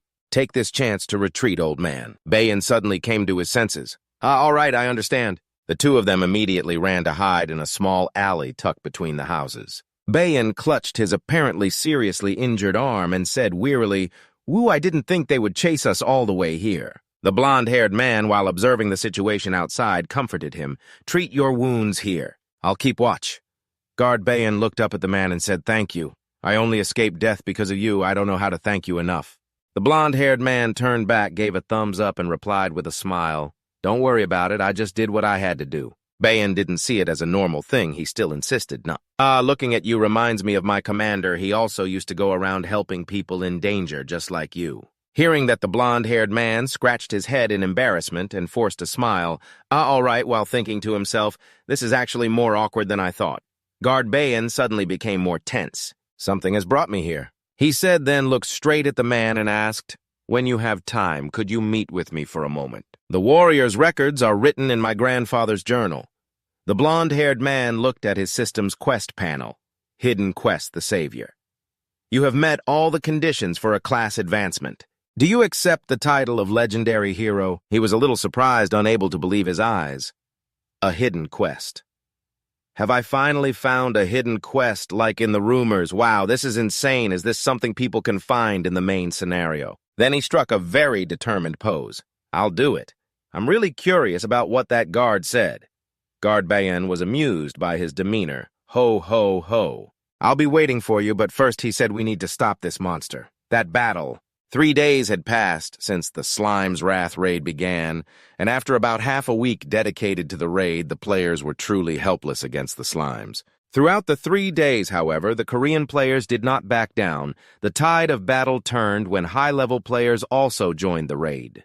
The newbies also formed parties and fought systematically. More importantly, after killing 1,000 Slimes, everyone would receive the Slime Slayer title. This title increased the player's power, providing a 30% resistance to slimes and a 40% increase in damage dealt to slimes. With this, they were able to slow down the slimes' advance. The newbies had begun to see a glimmer of hope. A large number of slimes were annihilated, piled high as a mountain. The blonde-haired man stepped forward and planted a flag on top of it. He laughed with satisfaction. Excellent, let's keep it up. He was on a cliff somewhere. Dez was standing with his arms crossed, intently observing the system panel in front of him. It was his ongoing quest, Newbie Massacre. Kill users who have not yet changed their class. Number of newbies killed 32,576. Time remaining 1 day, 22 hours, 46 minutes, and 17 seconds. Demon King Satan stared at the number of newbies killed on the screen with great satisfaction, laughing gleefully, K-E-K-K-E, to think you've killed over 30,000 people. Now this is what you call a real war. I've never seen a player as cruel as you." Then he became even more excited, flying up and patting Dex on the head repeatedly while continuing to laugh. KKK brilliant, absolutely brilliant. Dex felt uneasy being praised by a demon. For doing such evil things felt strange. He looked down at his score on the quest panel. Enough, 22,576. I can't believe I've accumulated this many. It would be very difficult to reach this number. If I killed them one by one, Satan spoke up. So what will you do next? Dex asked back blankly. Do what? Satan crossed his arms with a deadpan expression and replied, What's next? I'm talking about the current situation. If you do nothing, humanity will surely win. Des looked at the panoramic view of the crowd below, pondered for a moment, then gave a cold, sinister smile. That wouldn't be any fun. He then became engrossed in manipulating the system. Satan beside him felt very curious. Why have you suddenly gone quiet? He didn't answer his question. Instead, directly putting on a tattered black cloak with many rips, Satan saw dark bloodstains lingering on the hem. He was startled. What is that? Don't tell me you smeared blood on it. Dex gave a cold laugh regardless. It's time to choose our side. Along with Satan's triumphant smile, Dex finally made his decision. We choose the slime faction. Elsewhere at a high-rise building in Korea, a meeting with Myung-han was making a plea to his leader. Please stop the raid quest, please. The CEO heard the request from her subordinate and slowly turned her captivating gaze towards him. It was a beautiful face with a noble aura that stirred people's hearts. It was Lee Mi-yeon, the CEO of Arcadia Limited, an eagle perched on a high branch. It spread its wings soaring across the vast sky. The slime raid's duration was 7 days, a period both long and short, the origin of a place, more fittingly called a battlefield than a newbie village. The end was drawing near. Life here seemed to have returned to its initial peace. People bustled about, gathering in small groups to chat with each other. The time until the raid's end was now only 0 hours, 10 minutes, and 42 seconds. A young man in black said cheerfully, The slimes have gotten quieter. Maybe they've given up. It's been a whole week and they couldn't break through the defense line, so what else can they hope for? The blonde-haired man standing beside him enthusiastically agreed, Yeah, 10 minutes, only 10 minutes left. It's almost over. The time was starting to count down bit by bit. The players here were all filled with hope for victory. Little did they know that this was merely the calm before the storm. Just as everyone thought victory and defeat were clearly decided, the system's countdown clock showed exactly 10 minutes remaining. The moment of life and death was only just beginning. Amidst the confusion and fear of those present, the sky gradually became dyed a demonic dark crimson. Everyone was terrified and panicked. What's happening? Why did the sky suddenly turn dark red like this? Damn, I have a bad feeling about this. Everyone gather around quickly. I have a bad premonition. While the opposing side was in chaos on this side. Dex gave a sinister smile. All right. He stood on the Slime Queen's head and gave the order, Let's begin. The hunt was officially on. Back at the newbie team's front line, the blonde-haired man hurriedly waved his hands and shouted loudly, trying to stabilize the situation. Everyone, don't be afraid. It doesn't matter if the sky changes color, it's almost over. No matter what the slimes do, they can't do anything anymore. As he was speaking, a sound cut him off. Guard Bayan said tensely, It's moving. The moving thing he was referring to was the Slime Queen. She appeared with a colossal form towering several tens of meters over the player's city wall. Humans had killed countless innocent slimes over a long period of time. The slimes began to resist because they could no longer endure the cruel actions of humankind. And they began to resolutely seek revenge out of anger and to make a stand. The monster leader, the Slime Queen, had appeared. She let out a furious roar. The massive, resounding roar forced the newbie players to take a few steps back, to stay on their feet. At this moment, the system's notification bar was still counting down the time until the raid's end with only 0 hours, 9 minutes, and 58 seconds left. While the players were still terrified, the Slime Queen stretched out her slimy hands and slammed them straight onto the ground, unleashing countless baby slimes. The sheer number of slimes was so overwhelming that the group of players lost all will to fight. Most of them immediately dropped their weapons, dropping swords and shields to flee for their lives. Some were so scared they collapsed to the ground, unable to move. Another group ran for dear life. The scene instantly devolved into chaos. What kind of slime monster is this? The blonde-haired man saw the situation was bad and frantically shouted after everyone, Maintain formation, don't run. He tried his best to reassure and plead with them, urging everyone to fight, attack. Use everything you've got. Magic or bows and arrows, anything works. Are you guys really that scared? This is just a game. Why is everyone so afraid? Suddenly, he felt an approaching pressure that made him fall silent in terror. A black shadow loomed over his vision. He craned his neck up and saw the huge, sticky hand of the Slime Queen. As it slowly descended upon his head, the man's eyes widened in horror, watching the hand gradually crush him, and he cursed in despair, damn it. Did they really create this thing and expect us to defeat it? His last words were completely swallowed by the purple slime pouring down from the Slime Queen at that very moment. Suddenly, from a distance, a series of unexpected attacks were aimed directly at the female monster as a fierce red-haired man roared, "Listen up, everyone." It was a success. Grabbing the attention of the disorganized crowd, they looked up towards the source of the voice. The aggressive red-haired man shouted loudly, 5 minutes, just hold on for 5 minutes. You don't have to kill it, just draw its attention and run around. Just let it touch the Guardian Stone in the newbie village and we'll win. The stone he was referring to was a large purple spirit stone that radiated a faint dim light. It was placed on a pedestal in the very center of the village. After hearing the reminder, everyone snapped out of it. We must protect it at all costs. Let's put the reputation of Korean players on the line. Let's go. They exchanged glances, signaling to each other before nodding in unison. They all picked up their weapons again, then clambered towards the red-haired man, roaring, ready to resume the fight. Everyone was fired up with morale. Damn it, don't worry about dying. Just attack first. It's fine if you cannot deal any damage. Anyone with long-range attack abilities, get over here and attack now. This is the human wave strategy after successfully rallying the group. The red-haired man looked extremely smug. It seems we've solved the most pressing issue in a pinch. Excellent, let's do it now. Both sides were in position ready for battle.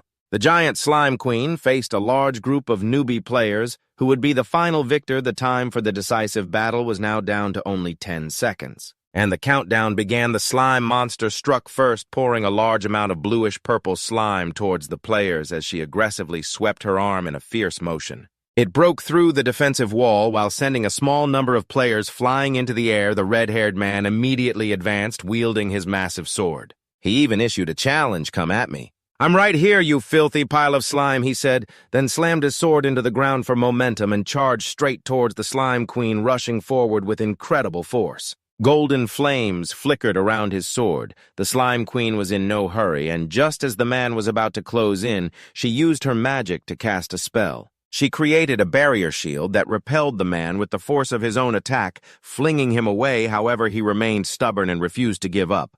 "It's too late. Take this and let's end it." "You wretched slime!" Cut to the CEO's office, high up in a skyscraper opposite Myung-han, who was standing before the desk. Limmy Ion asked coldly, "So then, you want to request the authority to stop the slime raid?" Myung-han replied tensely, "That's right, I've already told you that's impossible." Lim Hyong replied nonchalantly as he stood up, "I've already told you it's impossible. We are not the gods of Arcadia, we only manage it. Our role is to implement appropriate measures, not to erase the entire incident back inside the game." After landing a blow on the female slime monster, the red-haired man sat down wearily on the steps of the pedestal holding the village's guardian spirit stone. He panted heavily and muttered to himself, "It's really over, isn't it?" Just when he thought everything was settled and the outcome decided, a sudden noise came from behind the guardian stone began to crack to his horror. He never would have imagined it. He had defeated what he thought was the final boss of the quest, the Slime Queen, and yet after a moment of carelessness, Dex had quietly approached him from behind. And with a single sword thrust, he stabbed the Guardian Stone. He said casually, "Oops." My hand slipped. The system began to announce, "The Guardian Stone protecting the village has been destroyed. Linked quest. You have failed to quell the slime's rage. The newbie village will be permanently destroyed." The red-haired man's expression was one of deep shock as he struggled to utter a few words. You bastard!" The curse had barely escaped his lips before it was silenced by a single ruthless and decisive sword strike. But Dex showed not even a hint of emotion. He just coldly wondered to himself, I don't get any recognition points for killing him. Is he a newbie? Oh, well, I've killed plenty already, so never mind. The other players rushed over in a panic after receiving the system notification. Damn it, I can't believe the Guardian Stone was destroyed. When did the slimes get into the square? But when they arrived, the scene before them left them speechless. Looking towards where the Guardian Stone used to be, there was a figure in a flowing black cloak standing and waiting. Wait, that's not a monster. It's a player. And Dex slowly turned to face them directly. A large, mystical purple crystal was cracking apart as a menacing voice rang out, "The Guardian Crystal has been destroyed." As the voice faded, they saw Dex in his black attire and familiar sword standing on the platform where the crystal had been. The three men who witnessed this were at first astonished. Their jaws dropped. Then they trembled and asked, "Who is that?" They looked in terror towards him and screamed, "What the hell is wrong with this bastard?" The blonde one yelled, "Hey, you there!" Another one of the three added, "What the hell do you think you're doing?" He snarled and yelled, "Die, you thief!" His scream was piercing, but Dex just calmly turned his handsome face and gave a cool smirk. Everyone grew furious and charged forward with their weapons. They didn't forget to shout, "Catch that bastard, find out his identity first. I'll spend the rest of my life torturing you." He chuckled softly and gave a provocative reply. "Is that so?" He continued, "But this isn't the time for that. Hearing this, everyone was bewildered. The man asked in confusion what a system announcement rang out. Main scenario, Act 1. A Forgotten Darkness Rises quest. The Slime's Rage roll. Failure, the newbie village will be permanently destroyed. A powerful beam of purple light shot out. It soared into the sky and exploded. The people below were in an uproar. Someone shouted loudly. The Slime Queen exploded. Green slime erupted from cracks in the ground. They gradually grew larger and stronger. The people around screamed in terror. There's something under the ground. It's rising up. Everyone watched in astonishment as the slime gradually floated into the sky. They were frozen in fear, not knowing what to do. Someone else added, "It looks like they're merging into one." One person raised a sword and slashed at them, saying, "Don't tell me a slime is being born." Another person heard this and shouted agitatedly, "What kind of ridiculous nonsense is that? I know we're under attack, but there's no way a monster could be born in the middle of the village." Just as they predicted, a giant slime had indeed merged together, radiating a terrifying aura. Before anyone could react, it slammed a powerful blow down onto the ground. It made them scream in terror as more green slime flew towards them, causing them to panic and shield themselves with their hands, only to see giant purple slimes appearing before their eyes. They looked incredibly bizarre, everyone said in fear. They're huge. The system notification board flashed repeatedly. The once despised slimes of the Arcadia continent, they have triumphed. The humans who massacred them and are now being hunted to extinction by their kind. The slimes cried out, "QQQ." The system displayed another message. A legion of slimes rises in a human territory. A flash of pink hair fluttered in the night sky. The system continued along with their leader, only to reveal the Slime Queen sitting on a turquoise throne. Her appearance had changed into that of a beautiful cold woman, as if to say, "I have returned and I am more powerful than before." Below Dex and his companion exclaimed, "Wow, she's actually pretty cool." The city no longer held its former beauty. Instead, it was a dark, slimy landscape covered by a giant magic circle and countless slimes. The system's notification sound rang out again. The newbie village has been converted into Slime Colony 8. The announcement was broadcast to everyone in the city. "Warning, you have entered a level 80 hunting zone. Please be careful." This made everyone's jaw drop in stunned disbelief. They trembled in fear, saying, 880, what the hell is going on, Caillou? The sound of a slime from behind the man made his hair stand on end, and he screamed, "Ah!" A legion of giant slimes surrounded the three of them. Dex smiled sinisterly and said, "This is what you meant." He continued, "Putting the cart before the horse, are we?" The slimes began their attack, causing everyone to scatter in a panic. Screaming cut to a blonde girl with a radiant smile appearing on screen saying, "And here is today's gaming news. I'm your announcer, Mika. It's a pleasure to see you all again," she continued. "Arcadia is widely known as a virtual reality game. The events unfolding within the game have been the source of many complaints from players. Because of the incident in the newbie village, the sound of the news report continued to play while he lay in bed. Looking tired from staying up late playing too many games, he was catching up on sleep. After a while, he woke up yawning and stretching. The news was still broadcasting that because the players had failed to complete the mission. The existence of a village had been wiped out and turned into a dungeon. This was truly shocking news, even for someone like me who has been a reporter for 5 years and a gamer for 25. What do you all think? This is correspondent Mikan. Dex was listening to the news while drying his hair with a towel, only to see comments constantly popping up on his phone screen. Wow, is this for real? An entire starter village disappeared just like that. What a joke. What the hell are those developers doing? Newbies just starting out are so screwed with this kind of start. Is the game's welcome for newbies. A slime party, bring back the starter village, you bastards. Suddenly, a comment from one account caused an uproar. However, I heard this incident is related to the newbie slayer for real. What's that about? I heard a rumor that a player destroyed the Guardian Crystal. It wasn't the slimes they call that guy the newbie slayer, huh? Come on. How could something like that happen? If it's true, then this guy is a total legend, he thought to himself while brushing his teeth and reading the comments. Things are pretty chaotic, huh? I should probably lay low for a while. He continued to think it's probably my fault that so many people lost their items as he thought he read a post my Guardian level. A very high rank is all gone. I was also involved in the recent starter village incident. I was doing some quests and was about to level up. But then the NPC told me those quests no longer exist. How is this game company going to explain this? He thought while rinsing his mouth, I only did what the game told me to do. What did they want me to do? He recalled the images of his titles and his companion, the chaotic one companion to the demon lord Satan and that person. Do everything you can to mess everything up, okay? Just like me right now, he put on a thoughtful expression. He scratched his head and thought again, but who cares? If I had broken any rules or anything, the company would have just banned me. He reached for the door handle, still talking to himself. Besides, I should just focus on my own reality. He said while looking out the door filled with light. The scene changes to a certain school. People were walking into the school. Next to the entrance was a sign with large letters, Seomin University Department of Computer Engineering. Dex entered the lecture hall, pulled out a chair, and sat down thinking to himself, the freshman orientation for Seomin University of Technology. It's not a big-shot school or anything. But I like the student life and stuff like this. Suddenly he looked over. He noticed the guy at his desk was watching some video. He thought to himself, the video this guy is watching. Looking closer, he realized he was watching a video of him coming to school and randomly meeting a fan made him think to himself. That's me in there. He watched and continued to think, when was this filmed? Even more surprising, when he looked down at the subtitles, 2 million views, he gulped in astonishment, thinking, what the heck has so many views?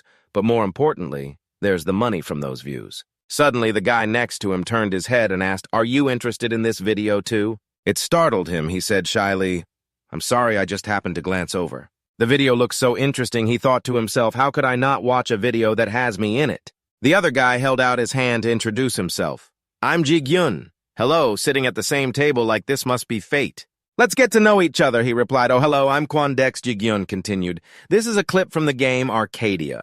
You know this game right now. Ji-gyun excitedly continued. Everything in there is a total mess right now. There was this starter village where the slimes suddenly revolted and burned the whole village down, he replied. Is that so? He thought to himself. This guy probably isn't interested in me at all. He only talks about Arcadia. Suddenly he changed his tone. He continued, do you know about this newbie slayer? His words made him jump. In fear, he broke out in a sweat and thought, newbie slayer, why is he bringing this up? Does he know who I am? He thought as he looked at Ji-gyun.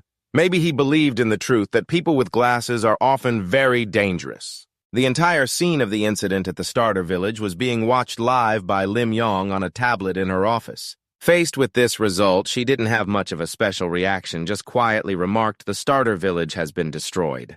I'm going to be very busy from now on. After calmly taking a sip of coffee, according to Arcadia's settings, special cases can definitely happen, but for it to reach this extent, after thinking for a moment, she let out a soft sigh and then smiled. Anyway, this will also help get more people's attention on Arcadia. Let's just consider this a valuable lesson. Recalling the recent harsh reactions, Lim Yong stretched and thought it's the first time I've seen Executive Director Kwon so angry. Although she wasn't too concerned about the situation happening inside the game, she couldn't help but be curious. Everything was caused by a single player. I want to see what that person looks like. Scene changes to the gate of Seomin University.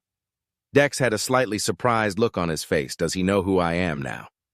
Ji-gyun was standing against a wall, his face showing a bit of amusement at his expression. He smiled lightly and his hand immediately slapped his shoulder. What's wrong with you? But this action directly made him dazed and confused. Yes, Ji-gyun laughed and told him not to worry too much when he doesn't know anything yet.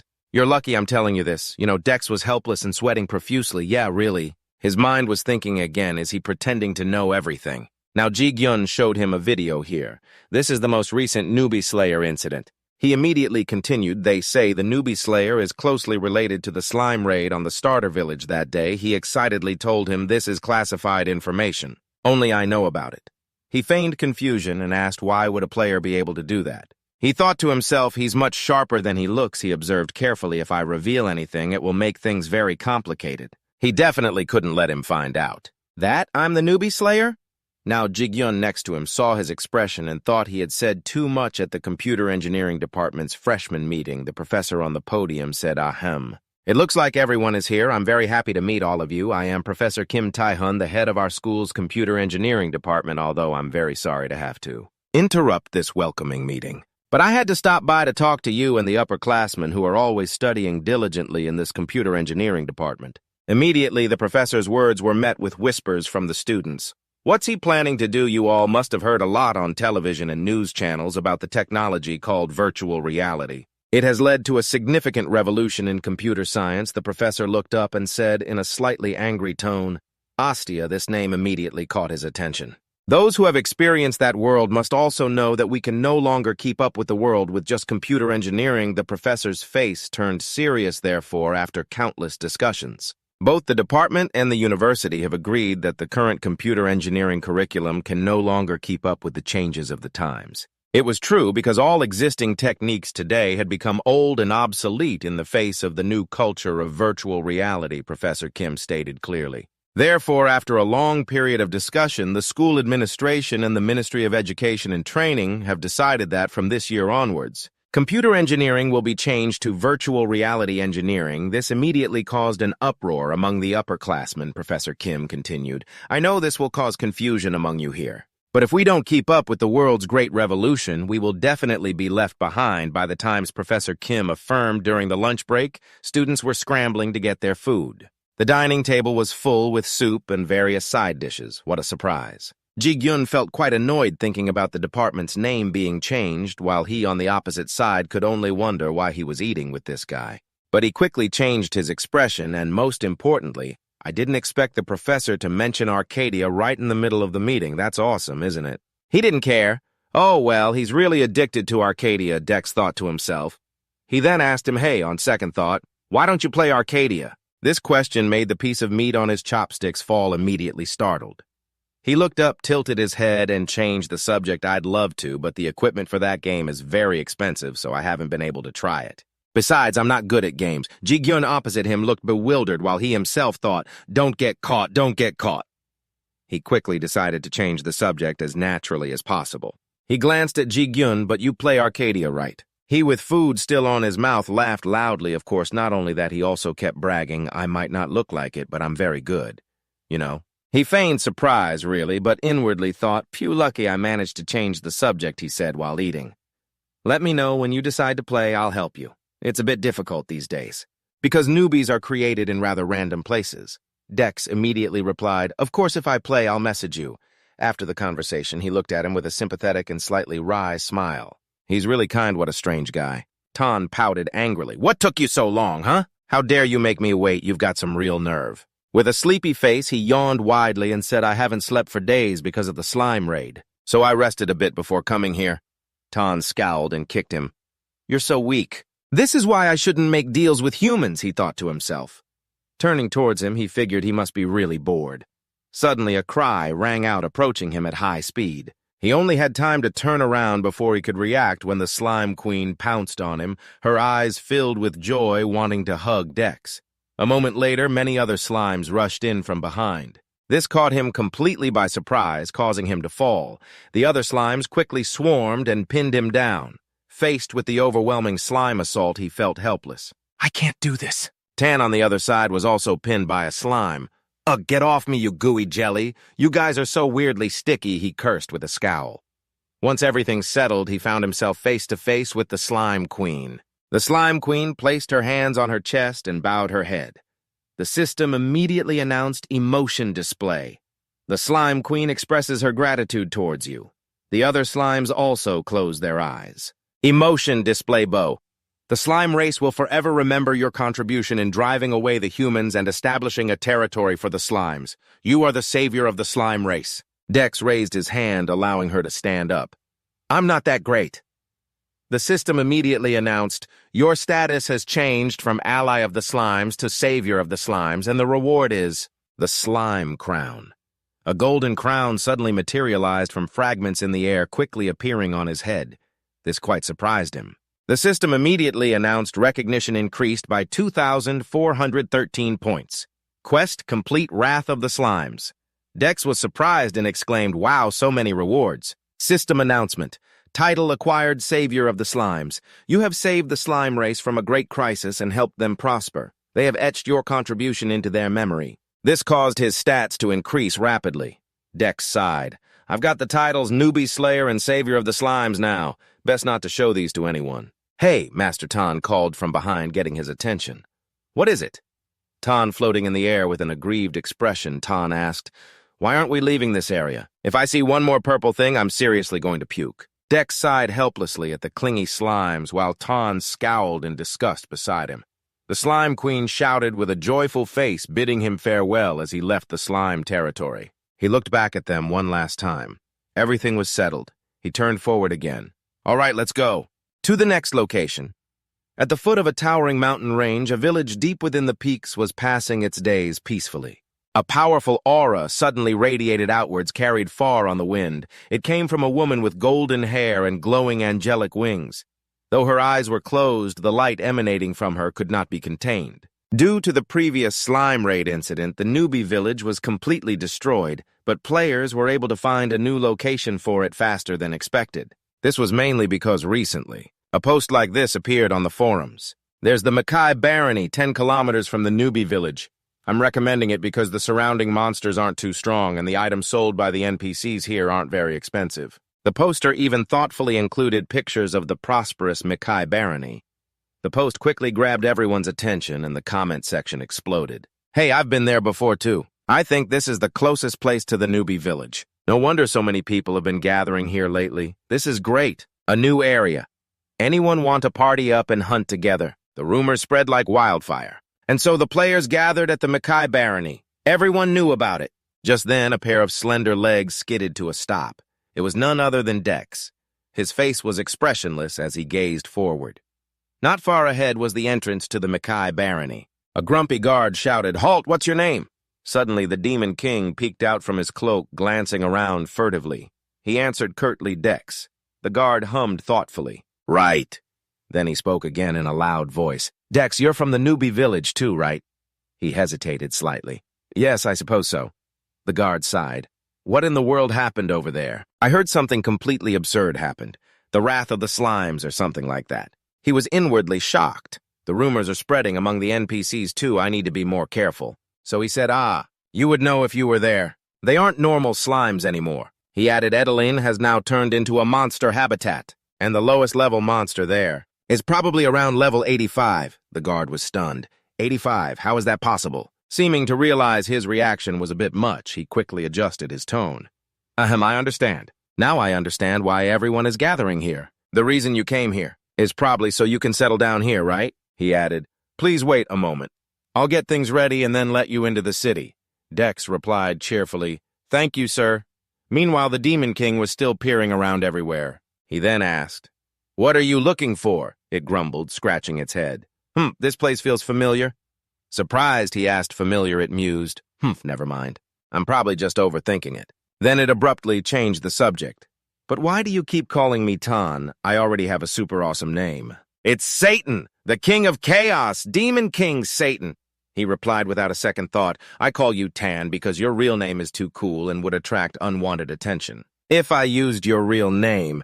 Hearing this, Tan laughed with delight, drawing out his words. So that's why.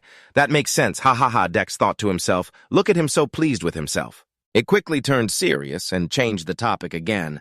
Anyway, Master, what do you plan to do with that stuff? He didn't catch on at first and asked that stuff. It gestured wildly, the power you call recognition.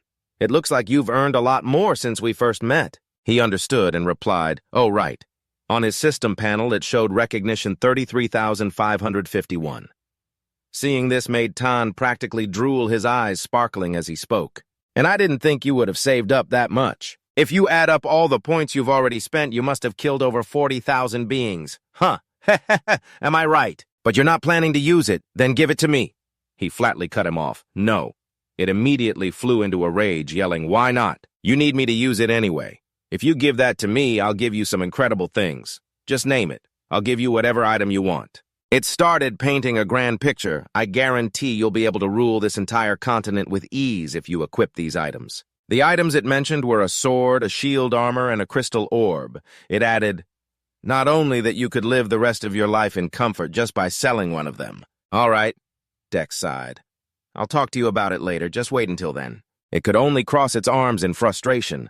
Tisk, I've said everything I can. In reality, he was thinking Tan's idea is actually quite tempting. After all, the item he showed me earlier was a level 150 unique grade item. But I don't think it is a good idea to just rely on Tan and that so-called recognition system. There must be a more valuable use for recognition than the items Tan is trying to push on me. He silently clenched his fist. I need to be more cautious about using recognition, especially since I still don't know much about it. He suddenly smirked. Besides, doing that would be pretty boring. Inside the Mackay barony, the scene was prosperous and bustling. The streets on both sides were filled with the calls of vendors selling good cheap wares. Step right up, all items can be traded for iron ore. Hey, handsome, how about a fine sword? Seeing Dex wandering about aimlessly, Tan asked, so where are we going now? Truthfully, he didn't know either and just said, I'll take a look around, find some useful things, and maybe a suitable quest. Suddenly, his eyes widened. His attention was drawn to two burly men drinking beer in a tavern opposite him. One said, Things aren't looking good, are they? The brown-haired man complained, The Lord has ordered us to increase ore production. This isn't good at all. How can we possibly get any more than this? We're already eating and sleeping so much less. The bald man sighed wearily. I know. I'm afraid he'll punish us severely if we don't increase production in time. Dex silently repeated the words to himself, the Lord. He suddenly covered his mouth and laughed suspiciously. Ha ha ha, is something like that really happening? Satan looked at him startled. He said profoundly, This is interesting. Satan suddenly felt weary. What is this coward starting now? A voice called out, Hey! The two people in the tavern immediately looked over confused. Ahamdez smiled warmly, looking extremely confident, and said to them, I think I can solve it. The trouble you two are having. The faces of the two immediately lit up. They said in a loud voice, Oh, really? Then please help us. The system then displayed a quest named The Miner's Worry. The content was to collect iron ore for the miners who had been ordered by Baron Mackay to increase iron ore production. Iron ore progress was 0 out of 20. You can receive additional rewards if you collect more iron ore than required. After reading it, Tan immediately complained, What is this lame quest? Hey, master, just do what you always do. This quest seems like a repeatable one that anyone can do, but Dex felt quite interested. I'm wondering if that's really the case. He said to it, Look around, Tan. It made a curious sound. Although it didn't understand a thing, it still looked around, only seeing people buying and selling bustlingly. Selling iron ore for 20 coins. Free repairs for equipment under level 20 here. I'm selling self-made equipment here. Items made with a rank C blacksmithing skill. It stared in confusion and asked, Is there something to see? Aren't they just a bunch of ordinary blacksmiths? He smiled. I guess you could say that. He said with near certainty that most of them weren't NPCs but players. He added, This is also understandable because of the demand from the hordes of players who have come here. But many people refuse the iron ore collection quest because, as you said, this is just a normal, repeatable quest.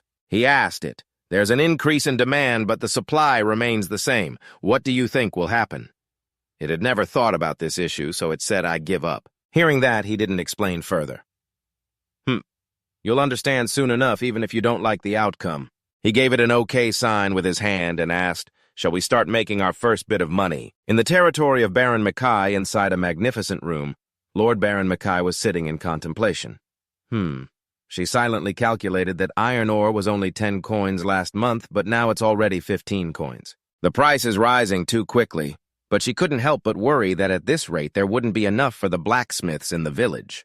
If that happens, only low-quality items made by apprentices for practice purposes will be sold on the market. And eventually the quality of items in our territory will suffer a severe decline. She grew anxious. Everything will be ruined if I don't do something, so she decided she had to do something. Meanwhile, at the desolate Fu, the mountain in a high mountain area was the entrance to the mine. Inside the path was pitch black, but fortunately there were still lanterns illuminating the way. A voice echoed in the tunnel. There probably aren't many people here since it's this deep. Dex said eagerly, Shall we start now? He added. I'll be counting on you, Tan. It asked back doubtfully, Is this really okay? It really couldn't understand why you are wasting recognition on useless things like this. He pouted and said, Just shut up and do it. Its resistance failing, it had no choice but to follow his words. As it deployed its power, it said, All right, I'm starting now. A brilliant purple light flashed in the middle of the dark tunnel at that same moment. The system displayed a notification. 8,000 recognition has been consumed for the contract with your subordinate. A drill with a crimson eye in the center appeared floating in midair. The system quickly introduced the item Gen Destroyer. A drill made from the toenails of the Gen Predator, a species of mole from the demon world, level to possess. Unknown. Durability 10,000 out of 10,000. Special skill accelerated digging. Sharply increases digging speed. Sharply reduces failure rate when digging. Can find high-quality materials. Dex praised it with satisfaction, top-notch. The purple light shone on his face, making him look somewhat frightening. He thought with great excitement, let's start getting rich. In the territory of Baron Mackay, the bustling sounds of trade echoed through every corner of the city. Recently, iron ore has become increasingly scarce. Players accepted the quest to collect iron ore for the miners. Constantly searching need to buy 20 cheap iron ores for a quest here. A female player was looking to buy iron ore to complete this quest. Are you doing the repeatable miner quest? A male player spoke up after hearing the girl's purchase offer. He laughed and revealed, ha ha ha, don't do that one. Do. It's useless, except for increasing your affinity points with the blacksmiths a little. Instead, it's more profitable if you just mine the ore and sell it. It seems the issue with the ore and the blacksmith's quest is becoming more and more problematic as players continuously buy up iron ore and craft with it indiscriminately, instead of giving it to the real blacksmiths. Witnessing the conversation between the two players, the blacksmith Aiden couldn't help but get angry, these damn adventurers. I can't believe they're using precious iron ore to craft those low-grade items. That's right, these nobodies. Coming from who knows where and calling themselves masters and artisans. Another blacksmith spoke up in agreement with Aiden. It's complete chaos. It seems that if the Baroness doesn't solve this problem soon, this territory will be doomed. The economic setup in Arcadia is not much different from the real world. Production and consumption, supply and demand distribution. It's like the skeleton of an entire economic system that extends, connects, and compensates for everything to develop together. Raw materials and regional specialties. All have their differences. Ironwood, wool, leather, rice. Each region is responsible for a specific material, then the demand for materials will also change depending on the situation and the season. Then comes trade and exchange. And currently the material with the highest demand in the market is iron ore. It is in severe shortage while the demand for iron continues to rise. Finding iron ore has become so difficult that players are going crazy over it. According to player speculation, it might be because too many people chose the blacksmith profession, so iron ore has become harder to find.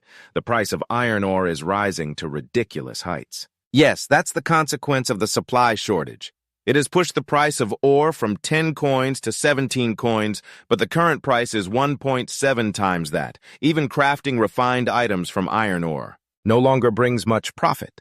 Players have started to complain more and more. It seems they still haven't realized that they themselves are the cause of this. I know this game aims for realism, but this is a bit too much. If I had known, I would have chosen to be a warrior to make things easier. Complaints from players echoed everywhere.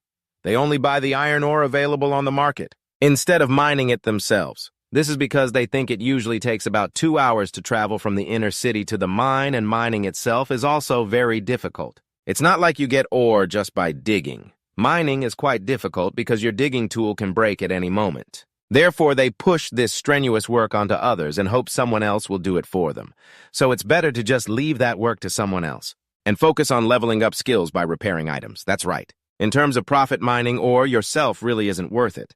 But that's not the case for everyone. At Fu, the mountain, Dex frantically drilled into the ore deposit with the Gen Destroyer. Iron ore was continuously found accordingly. The system's sound dinged non-stop, flashing blue on the interface. You have collected iron ore. How lucky you have collected iron ore. Your mining skill has reached rank D1. Speed and mining rate have been upgraded. You can now mine some rare iron ores with a low probability. You can detect hidden ores. Stats increased by 10. He stopped to rest and opened the inventory interface. The item count displayed was astounding. 1,024 iron ores, along with many other types of rare ore. Suddenly, Tan rushed in. Master, there you are. I've been looking all over for you. Seeing Tan, Dex couldn't help but wonder where it had been. Before he could react, he heard Tan say on second thought, I guess you wouldn't be satisfied with just a drill. But after some consideration, I've found the perfect item to exchange for all of your recognition. As it finished speaking, it summoned a rather bizarre eye-shaped necklace. It was an item named Tear of the Night with a required level of 220. Durability permanent. Night affinity plus 50. Night attribute plus 80. It has special skills Veil of Darkness and Night's Wrath. Night skills level plus 2. After equipping, you will be hated by spirits. The wearer will not be attacked by dark spirits. You gain the ability to detect invisible enemies.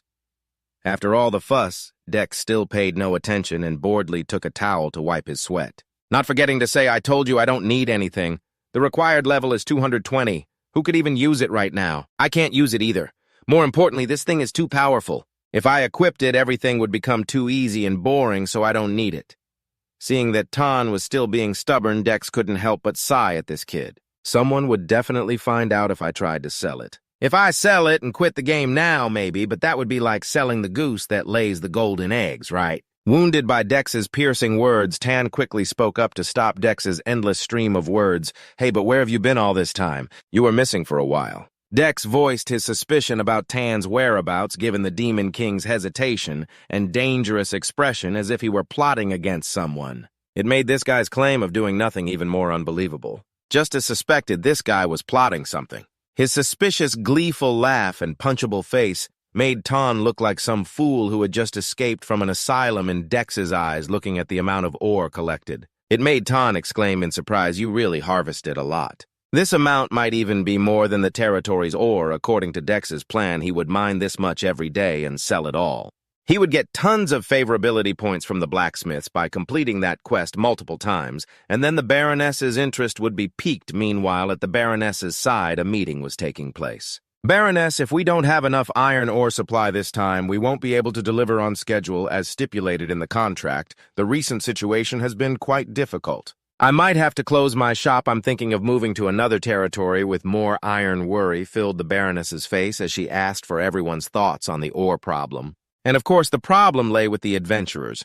Everyone agreed that a large number of adventurers had flocked here and chosen to become blacksmiths, but those adventurers were only apprentices. Everything they crafted was second-rate, and although their goal was to become artisans and masters, this would consume a great deal of iron ore in the process. The bigger problem is, the number of miners hasn't increased proportionally with the number of blacksmiths because those adventurers don't like manual labor. Ultimately, the core issue still lies with the adventurers. According to the rules, they couldn't be forced to mine ore, nor could refined ore be sold only to artisans. Everything seemed to be at a dead end with the destruction of the beginner village. This caused adventurers to choose other places to continue their quests, creating a huge problem for Baroness Mikai's city, who was tearing her hair out over these troubles. Then suddenly a soldier burst in with big news. A mountain of high-quality rare iron ore had appeared, causing a huge commotion. Everyone was scrambling to buy the rare ores, and the person who caused this huge commotion was none other than Dex, who was now casually counting the money he earned from mining. The ore, from 3 days in a small alley, the money earned was 5 gold coins and 12 silver coins, which if converted to won would be about 512,000 won, and if this continued, he could make around 5 million won. That's not a small amount of money. It's also a decent profit to pay for rent and tuition, but it seems a better way is needed because continuing like this won't work. Because there were still many things to prepare, he was lost in thought when a voice suddenly spoke up. Are you the one who brought that iron ore here? The first meeting between Dex and the Baroness marked the beginning of Dex's plans coming to fruition. The system interface appeared indicating the person standing before him was Baroness Mikai. Along with her curiosity, the Baroness's favorability points increased. Dex flashed a victorious smile.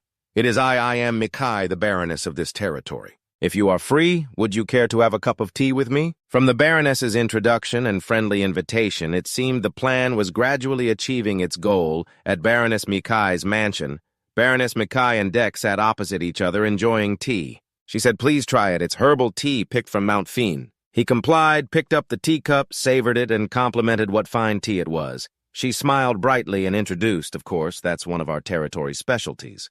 But right after her expression changed, how long did it take you to mine all that ore in the square? He looked up at the Baroness, about 3 days. Hearing him say that, she shot up, slammed the table, and yelled in disbelief, 3 days, how is that possible? Then seemingly realizing she was being a bit rude, she cleared her throat and calmed down.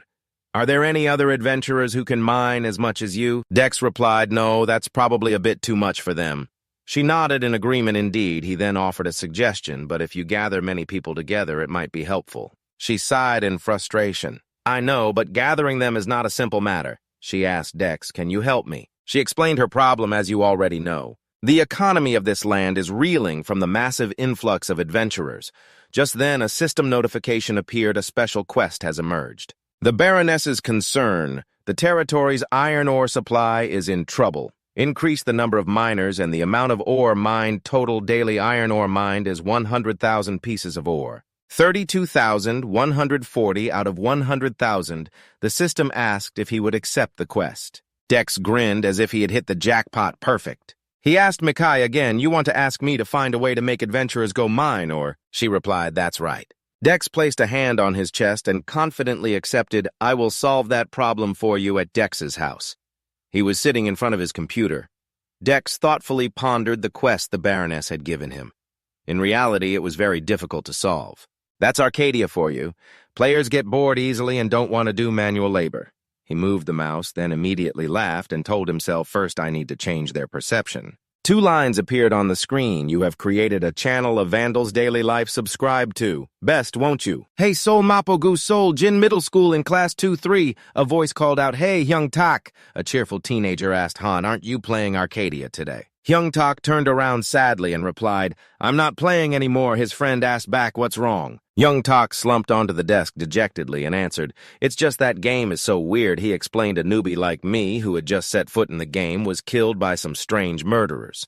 The next day I logged back in, and for some reason the slimes had suddenly gotten stronger. His friend was speechless. Ah, right, you were in Ilan at that time, Hyung Tak helplessly and angrily continued.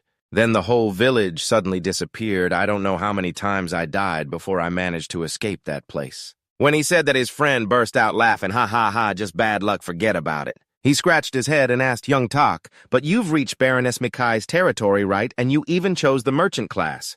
Hyung Tak slammed his hand on the table, sat up straight, and exclaimed, that's the problem right there. He recalled his situation at that time. Baroness Mikai's territory has very few classes, so I chose merchant. But my skills are all useless stuff. It's hard enough to hunt, let alone combat. My character is only good for just giving a head to someone else. He lamented, from now on, I'll just have to play Arcadia alone. Hearing him say that, his friend thought to himself, what a pity, he said to Hyung Tak. So you're just there to find something fun to do besides hunting, right? Hyung Tak looked at his friend sadly without saying anything.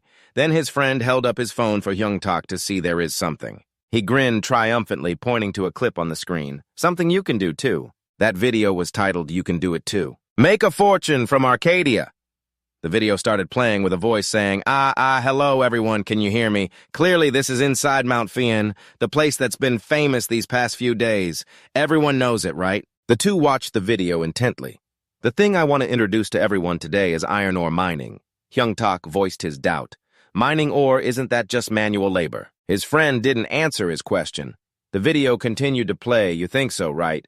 A bag full of gold coins appeared. This is the money I earned this week. At this point, Hyung Tak shot up in surprise and exclaimed, What? How so much money? That's freaking awesome. How did he do that? His friend standing beside him crossed his arms, smiled triumphantly, and said, See, just watch till the end. The video creator began to explain first, everyone starts with the F-rank miner skill. You'll earn about 20 pieces of ore in 1 hour, which is equivalent to about 400 copper coins. It also depends on the price of each piece of iron ore. Doesn't sound very appealing, right? But if you try to increase your rank, you'll see that the speed and success rate will also increase. Sometimes rare ores will even appear. He held up a piece of red ore, for example. I'm currently at A rank. So I earn at least 1 magic crystal or 1 diamond every day. Hyung Tak was shocked. A magic crystal? That's insane. Maybe because no one bothered to rank up their miner skill, nobody knew the video ended. All right, now I'm off to mine some more ore. Let's fast forward or the video will just replay. The screen flickered to the next video showing a smiling, bald old man with a silver beard saying, Okay, I've sold all the ore I mined today. I will talk about how to negotiate with merchant NPCs and how to increase affinity points. After that, he held a few gold coins in his hand, boasting, This is the money I earned today. 1 gold and 82 silver? He asked you all, how about that? Making money isn't hard at all, right? Watching this, Hyung Tak's eyes sparkled, his mind filled with visions of gold coins. Awesome. He made up his mind. I want to try this too. The channel posting videos about Arcadia had just appeared and already become a rising star on YouTube. The daily life of a destroyer. In reality, most of the things in the video were fake. The benefits gained from mining that ore only existed when one obtained a cheat item just like Dex. In the video, such details were cleverly omitted to make people think that anyone could earn that much money. As expected, the video attracted the attention of many players. Comments started popping up one after another. This is amazing. I'm gonna go try it too. I came to check it out because I heard everyone talking about it. Let's go mining, everyone. Let's party up and go. This had a huge impact on Arcadia's players. A crowd of people rushed the blacksmith, jostling and shouting over each other, iron ore, hey bro, got any pickaxes left? Does anyone know the way to Trouble Mountain? After that, people flocked to the mines to dig for ore. The scene was so chaotic and bizarre that people asked each other why there were suddenly so many miners. Lord Mackay burst out laughing. Ha ha ha ha, excellent. This is unbelievable. To think those stubborn adventurers are all rushing to go mining. She clutched her stomach, roaring with laughter. It's not just those foolish blacksmiths. Even other classes have gone mining too. How the hell did you do that? Dex sat with his arms crossed and answered modestly. It wasn't much. I simply took advantage of basic human greed. Mackay asked basic greed. He smirked and replied, money. And even if it's not money, it's something that can make money. Adventurers are just a bunch of capitalist pigs. Hearing his words, Mackay didn't understand at all. Then she stood up, laughing cheerfully. Ha ha ha ha! Even though I don't understand a thing, I know we are heading in the right direction. Dex reminded her we can't be completely at ease yet. You need to prepare a few more things. He seriously listed for her the things to do and to note. First, reduce the miners' wages and instead, give them ownership of a portion of the ore they collect. That will motivate the real workers and reduce the number of slackers. The Lord nodded, I see. Indeed, a viable strategy. Dex thought to himself, it's just a simple performance management method that can be found anywhere yet. It seems this Baroness knows absolutely nothing about economic management. I guess from now on, I'll have to actively teach her about the efficiency and cruelty of the modern economy. At this point, Mackay asked, in that case, what should we do about the price of iron ore? There are no regulations on the price of iron ore yet. As you said, the price has skyrocketed to an unprecedented level. I heard it surpassed 20 copper coins a long time ago. Dex casually replied, just let it be. She was confused. Huh? Let it be. He explained to her, even if the price goes up, people who need it will still have to buy it. The income of master artisans won't be affected at all, right? In other words, the old price was actually too low. That's why no one ever considered it a source of income. He rested his chin on his hand, musing, And if someone complains, Mackay immediately said, who would dare complain? Dex coolly and cheerfully offered a solution.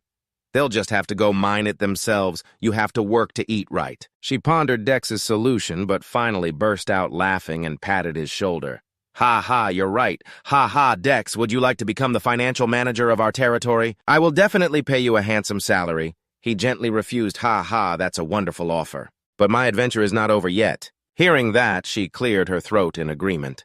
Right, you're an adventurer after all. Forgive me for asking. In his mind, Dex was already plotting the next event.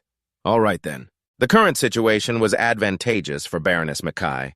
Then she suddenly smiled and asked him, so is there anything you want? I will give you anything as long as it is within my power. He immediately placed a scroll on the table. It was time to execute the plan. She picked up the scroll and asked, what is this? He replied, it's my business proposal. She looked puzzled. A business proposal, he declared confidently. After you're done reading it, I'm sure you'll love it. She immediately opened the scroll and read, the amount of money a person can earn on their own is limited, so how can one break that limit? It's simple. Just become a ruler. Mackay was surprised. He laughed excitedly. Interesting, isn't it? Then he slyly raised a finger to his lips and made his request. If you give me 10% of the profits, I will grant you full business rights based on this. Several thousand years ago, during the war between angels and demons, the Great Holy Demon War. On that day, the heavens and earth seemed to tremble. Volcanoes looked as if they would erupt, adding their heat to the war. The sky was a bleak mix of black and white without a single ray of hope. Only the flickering light from angels and demons remained. The battle was waged with angels on one side. The other side was the demons. It happened very quickly, which was no surprise. As soon as the angel attacked, they defeated the demon, sending her flying with a chaotic blow. The demon king became enraged, grinding his teeth together. That spear is Mutzbeilheim. Indeed, the holy archangel Michael pointed his sword at him, ignoring his curses without a single shred of fear. "You despicable bastard! How dare you bring a holy weapon in here?" A clear yet stern voice rang out. "Demon King Satan, in the name of the Archangel Michael, I will destroy you." Satan was powerless to fight back and could only watch helplessly. Like a fleeting dream, Satan returned to his child form, still drooling. His innocent face stared blankly at the bustling crowd as he cursed inwardly. "Damn it, is it, because this place is in the vicinity." What a terrifying dream. He whispered into his master's ear. I just recalled some redundant memories. All around, groups of men stood on both sides of the road, shouting out, "Anyone want to party up for mining? We need to buy a large number of pickaxes, especially high-durability ones." The tiny Demon King sitting on his shoulder asked Master what was in that business proposal you gave to the Baroness. He laughed. "Oh, so you're curious." He continued with a saying that made it wonder. His eyes suddenly turned chilling. "There's a saying, it's easy to get in but hard to get out." It cried out in panic and fear. Seeing that was enough. Teasing, Dex began to analyze and explain. Mining isn't as easy as people think, even if they find a good spot and get lucky. An average player can only gather 10 ores per hour at most. He continued. "The reason I find so much rare iron ore is all due to the properties of the special item I own, Dongpa." Hearing this analysis, the little demon began to understand. "Therefore, mining is just a form of low-productivity manual labor." The Demon King nodded in agreement. "Yeah, that's true." It was a bit frustrated.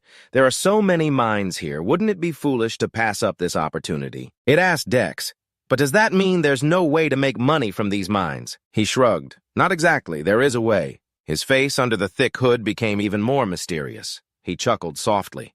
"It's to sell entrance tickets. Simply put, we're selling the right to enter these mines." The Demon King was skeptical. "What kind of method is that?" "That's no different than giving it away for free. And the right to enter is being snatched from their very hands." He added, "Those without money can pay later, but that's not too important." When we tell them this, it no longer sat still and flew off his shoulder. "How much are you selling one ticket for?" Dex's face was pensive.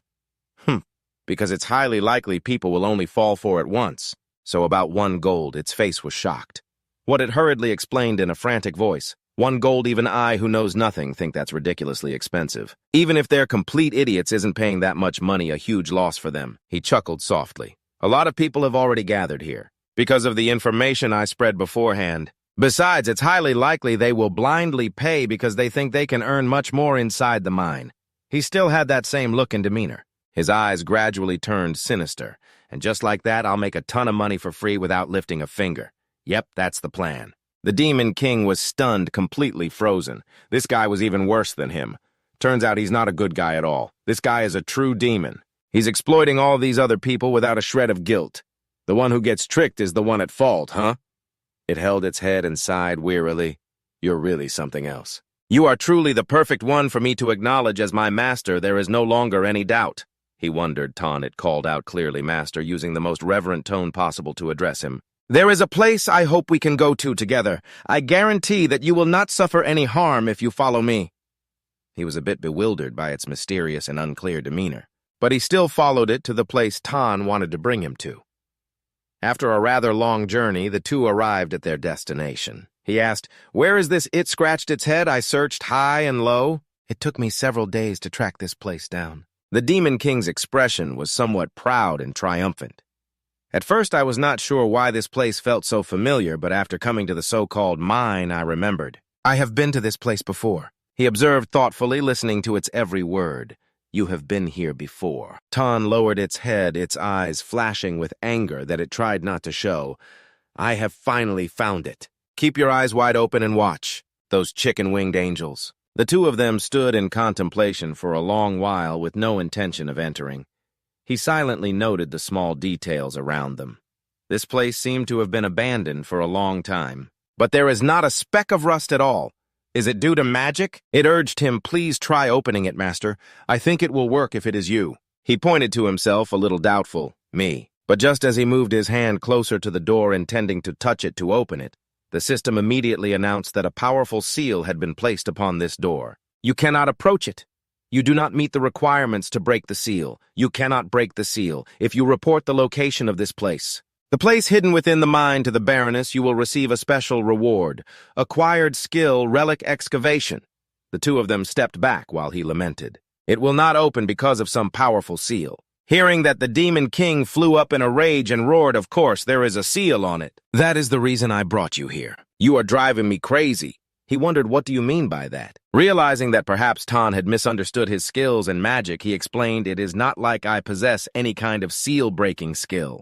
How the hell am I supposed to open it? This door does look magnificent, but if I cannot open it, it is useless." It asked again, still angry, "Do you really not understand your own power?" It no longer stood beside him, instead moving to sit elsewhere while muttering curses. "Oh, why would such power be given to a mere human? If it were a lesser demon, I could have enchanted it and ordered it to do all sorts of things." Standing aside, he heard every word clearly.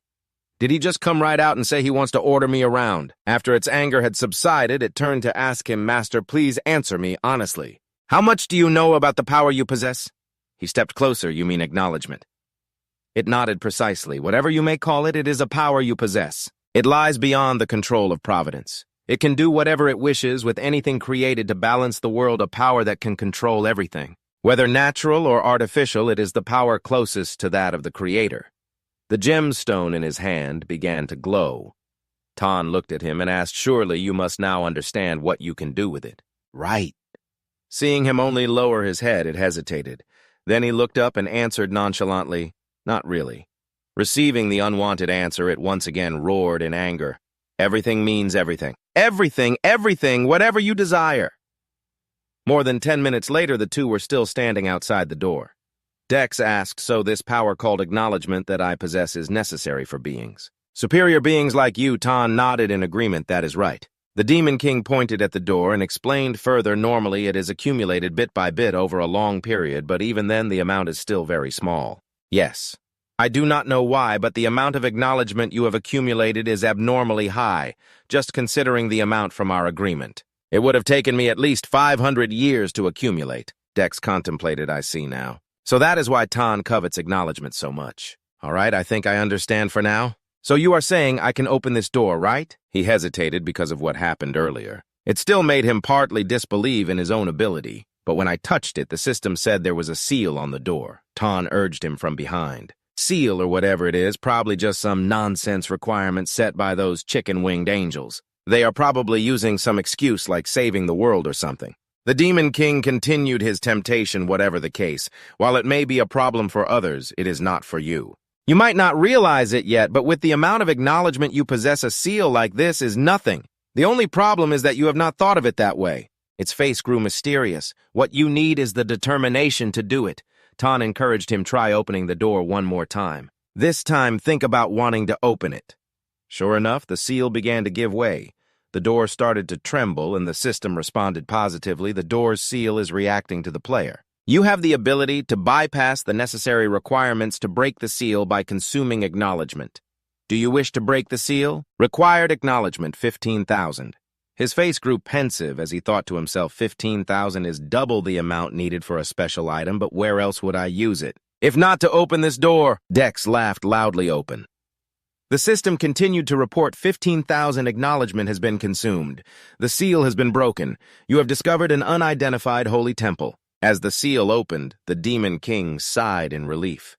The first step of its plan was complete. This place is the temple of those chicken-winged angels. The great war of angels and demons. A fierce and bloody battle where angels and demons clashed on the battlefield of Arcadia and millions of lives were lost. The entire continent was stained red with blood. The consequences of that war were so devastating that if not for the salvation of the World Tree, not a single weak faction of the neutral side could have survived. 1,000 years after the Great War ended, many people still carry the fear caused by the great war of saints and demons of old. They pray that nothing of the sort will ever happen again. And they left a warning for future generations from a traveler's memoir.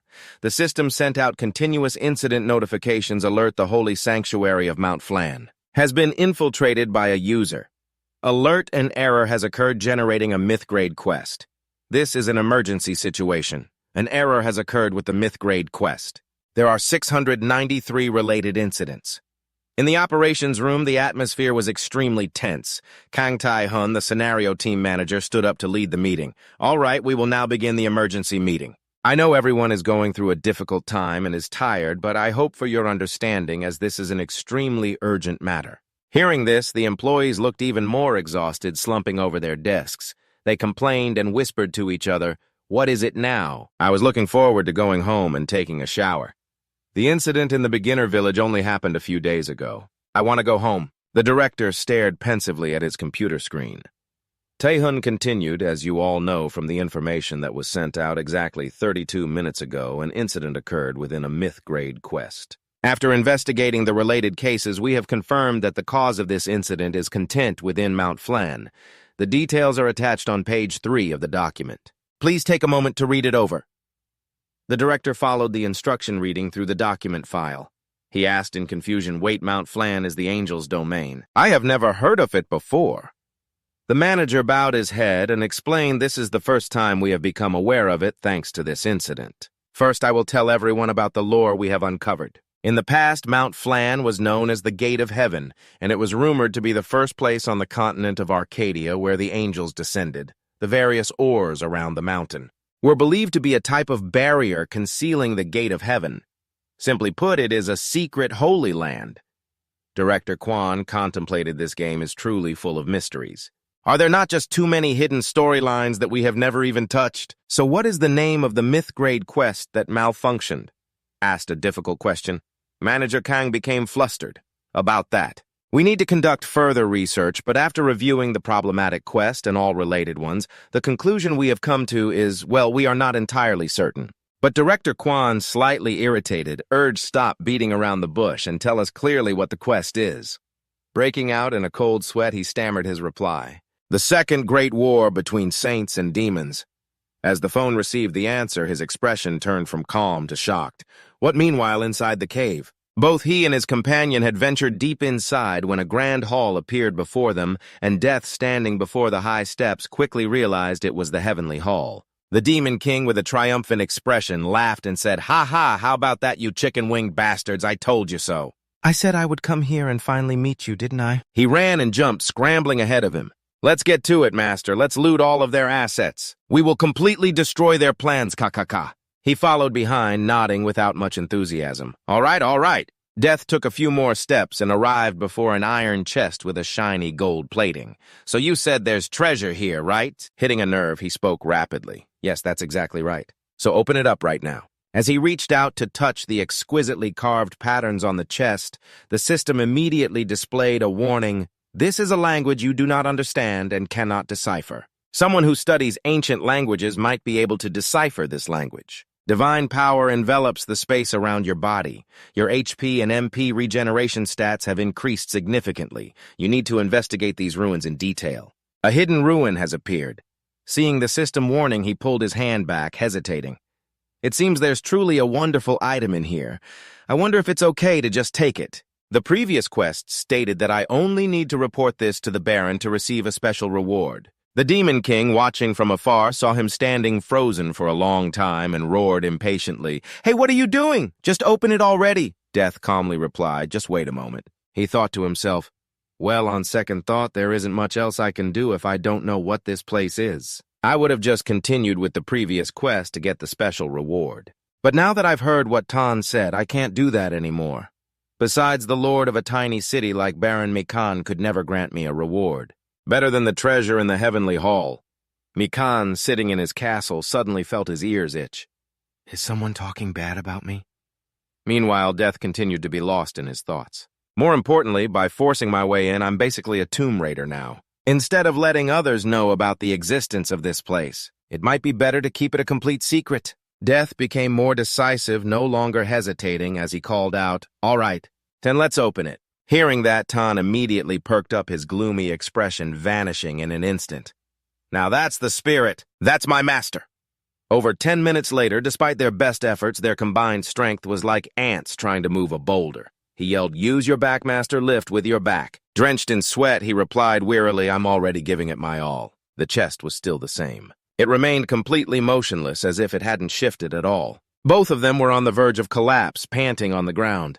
"Damn it, it's not budging at all. Is it because my strength stat is too low?" Tan sighed in frustration. "Damn it.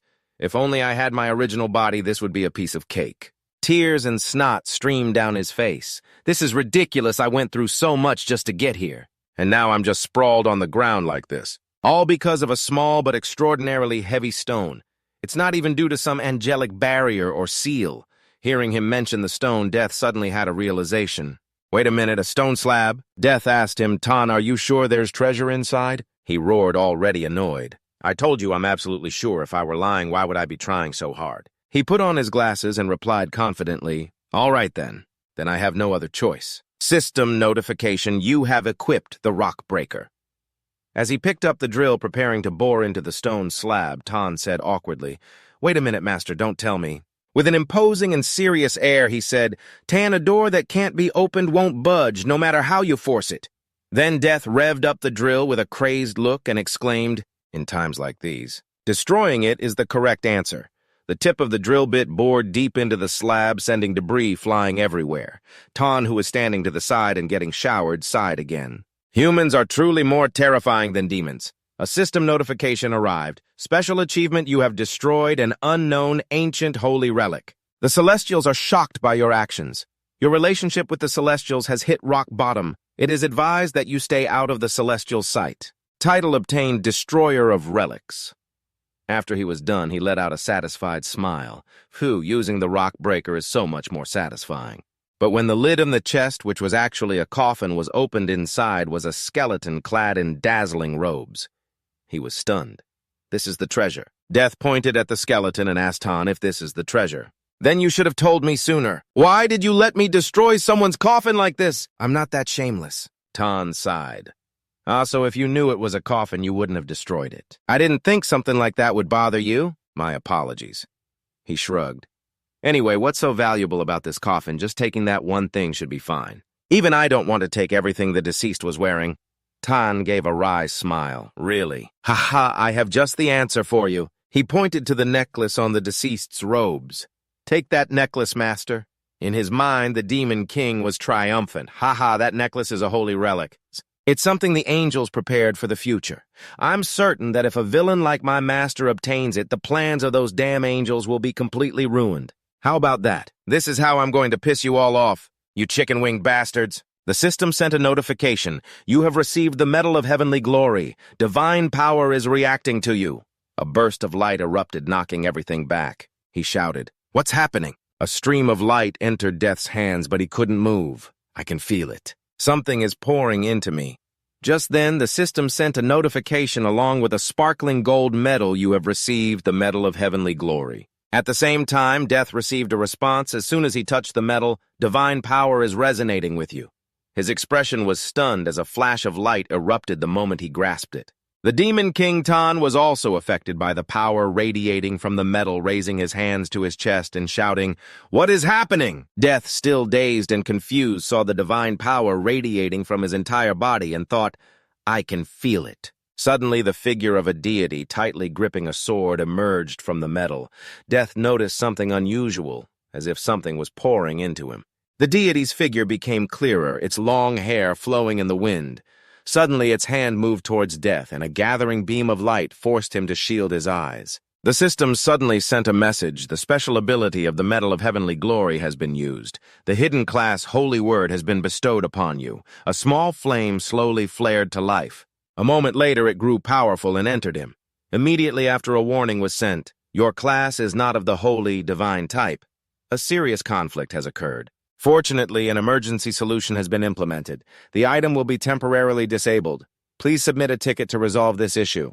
To the customer service center, Death went from one surprise to another, staring at the tiny flame.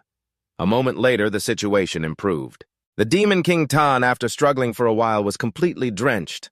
I was almost a goner. I didn't expect there to be that much divine power. The Demon King Tan transformed into his small form and flew up, looking curiously at the item in his hand.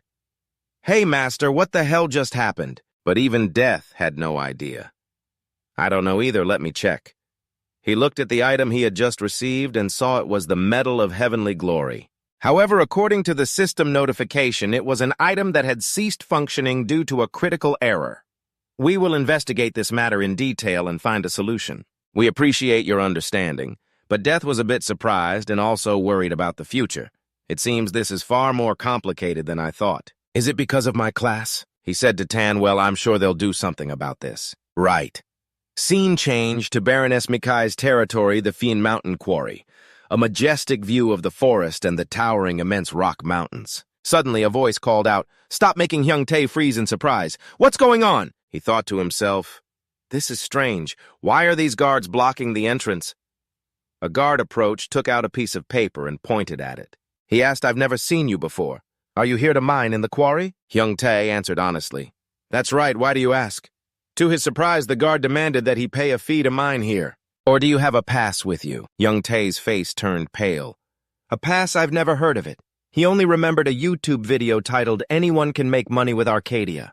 With 540,000 views, it was among the top trending games, but he never expected to encounter this upon arriving. "What's going on? This is the first I'm hearing about this. The YouTube video I watched at school didn't mention it at all. Have things changed?" The guard saw he was just some broke guy who dared to show up here. He immediately scolded him. "There's no such thing as a free lunch. What can an adventurer like you contribute by just showing up to mine in the quarry owned and developed by Baroness Mikai? Obviously you have to pay, right?" Hyung Tae asked hesitantly. "May I ask the price of the pass?" The guard immediately pitched. "So you're thinking of buying one, huh?" "The pass expires in 1 month." And of course the price to pay was huge. The guard said, "It costs 30 gold. What do you think, cheap, right?" Hyung Tae's jaw dropped when he heard the number. 30 gold. He thought of the payment as a towering hill he could never climb. 30 gold. That means I have to earn 1 gold per day, and 1 day's worth is 100,000 won. If the daily fee is 100,000, that's 3 million a month, isn't it? A high school student like me can never afford that amount. Thinking of the staggering price, Hyung Tae cried internally. Do I have to give up my dream of getting rich by mining? The guard saw his expression and immediately guessed. "What's wrong? Is it because you don't have enough money for the pass, huh?" Hyung Tae wanted to negotiate but was too intimidated, constantly looking away. "Yes, I came here to make money, so I don't have a large sum like that." He just saw the guard give a cunning smile. As if it were a bad omen, the guard patted his shoulder and laughed. "I get it. You don't have much money, right? I could tell just by looking at your clothes. But the Baroness has prepared a system for people just like you." Hyung Tae was immediately tempted and asked a system for people like me. The guard then offered a suggestion to lure Hyung Tae in. "I think it's like a buy now, pay later kind of deal. If you want the details..." He trailed off, pointing to a house at the foot of the mountain. "You should head to the consultation office for an explanation." Arriving at the office, he saw a cute girl with blue hair and brilliant red eyes sitting at the entrance. When she saw him, she gave an innocent wink.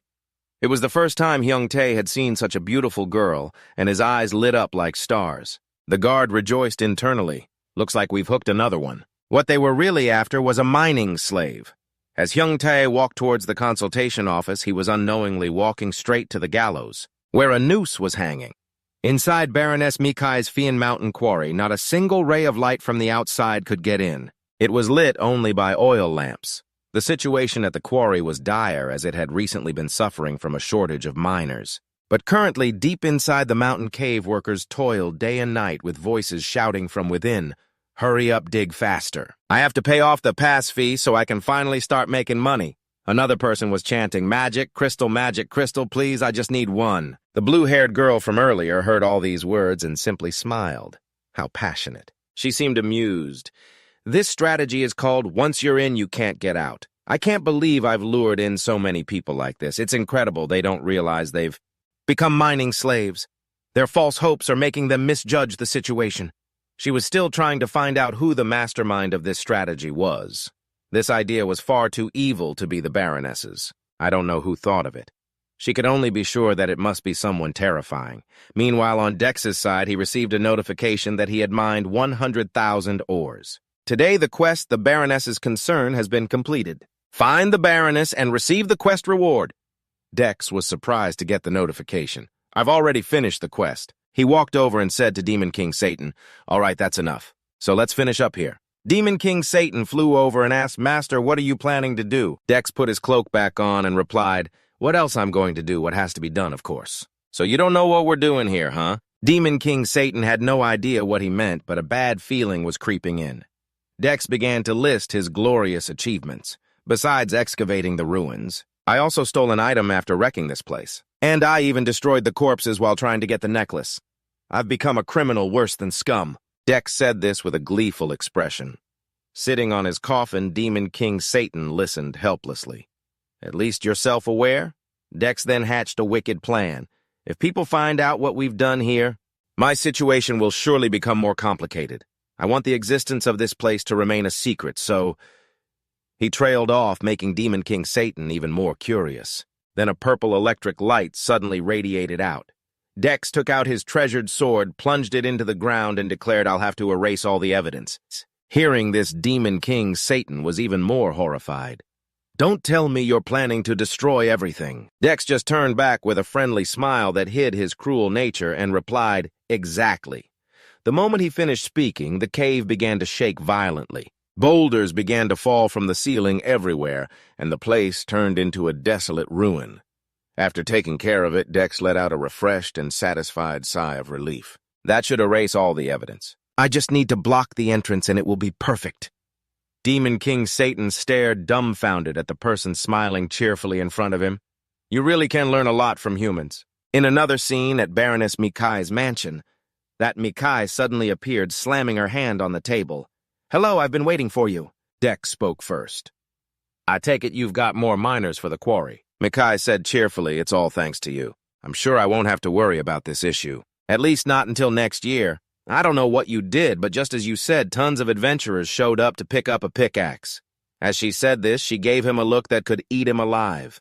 "Do you know how many people signed the slave contract we proposed after we told them the ridiculous price of that pass?" Dex, a little intimidated by her expression, asked, "I'm not sure." "How many?" Then she shouted, her face glowing with more joy than ever. "We're talking about a grand total of 9,693 people. Considering we usually have around 800 miners, this is an astonishing achievement, isn't it wonderful? Not only do we get a 30% transaction fee for the ore, but the iron ore must also be sold within the barony's territory. How did you ever think of this? You're an absolute genius." Dex turned his head away to avoid Mikai's intense stare. "I just got the inspiration from somewhere." He thought to himself, from news reports about predatory companies, for example. He looked at her expression and prayed for his own safety. She seems even more unhinged than when I first met her. "Is this going to be okay?" Mikai was muttering to herself with a bizarre witch-like air. "Since things are going this well, I must exploit these little slaves to the fullest." "I might even become a duchess now for the main part," Dex said, now Baroness. "It seems you've gotten what you wanted. Let's talk about the reward." The moment he mentioned it, Mikai turned back instantly. "That's right. I have the reward all prepared. A bag so full of gold coins it was bulging. Here, as promised, 10% of the extra profits." Instantly, a system notification arrived. "You have received 120 gold and 23 silver." Dex held the bag and smiled. "This is about 12 million won. I can easily pay off my capsule debt now." But it didn't stop there as Mikai spoke up. She made an offer to Dex. "Do you really have no intention of working with me? I will consider you a sworn partner and share power equally with you." He received a notification about Baroness Mikai's proposal. "Baroness Mikai has complete trust in you and is offering you a partnership. If you agree, you will be able to wield all of her authority as her equal, and your affinity with Baroness Mikai will also increase significantly. Along with that come two choices, no or yes." After thinking for a moment, he found it to be a surprisingly tempting offer. He wondered what he should do.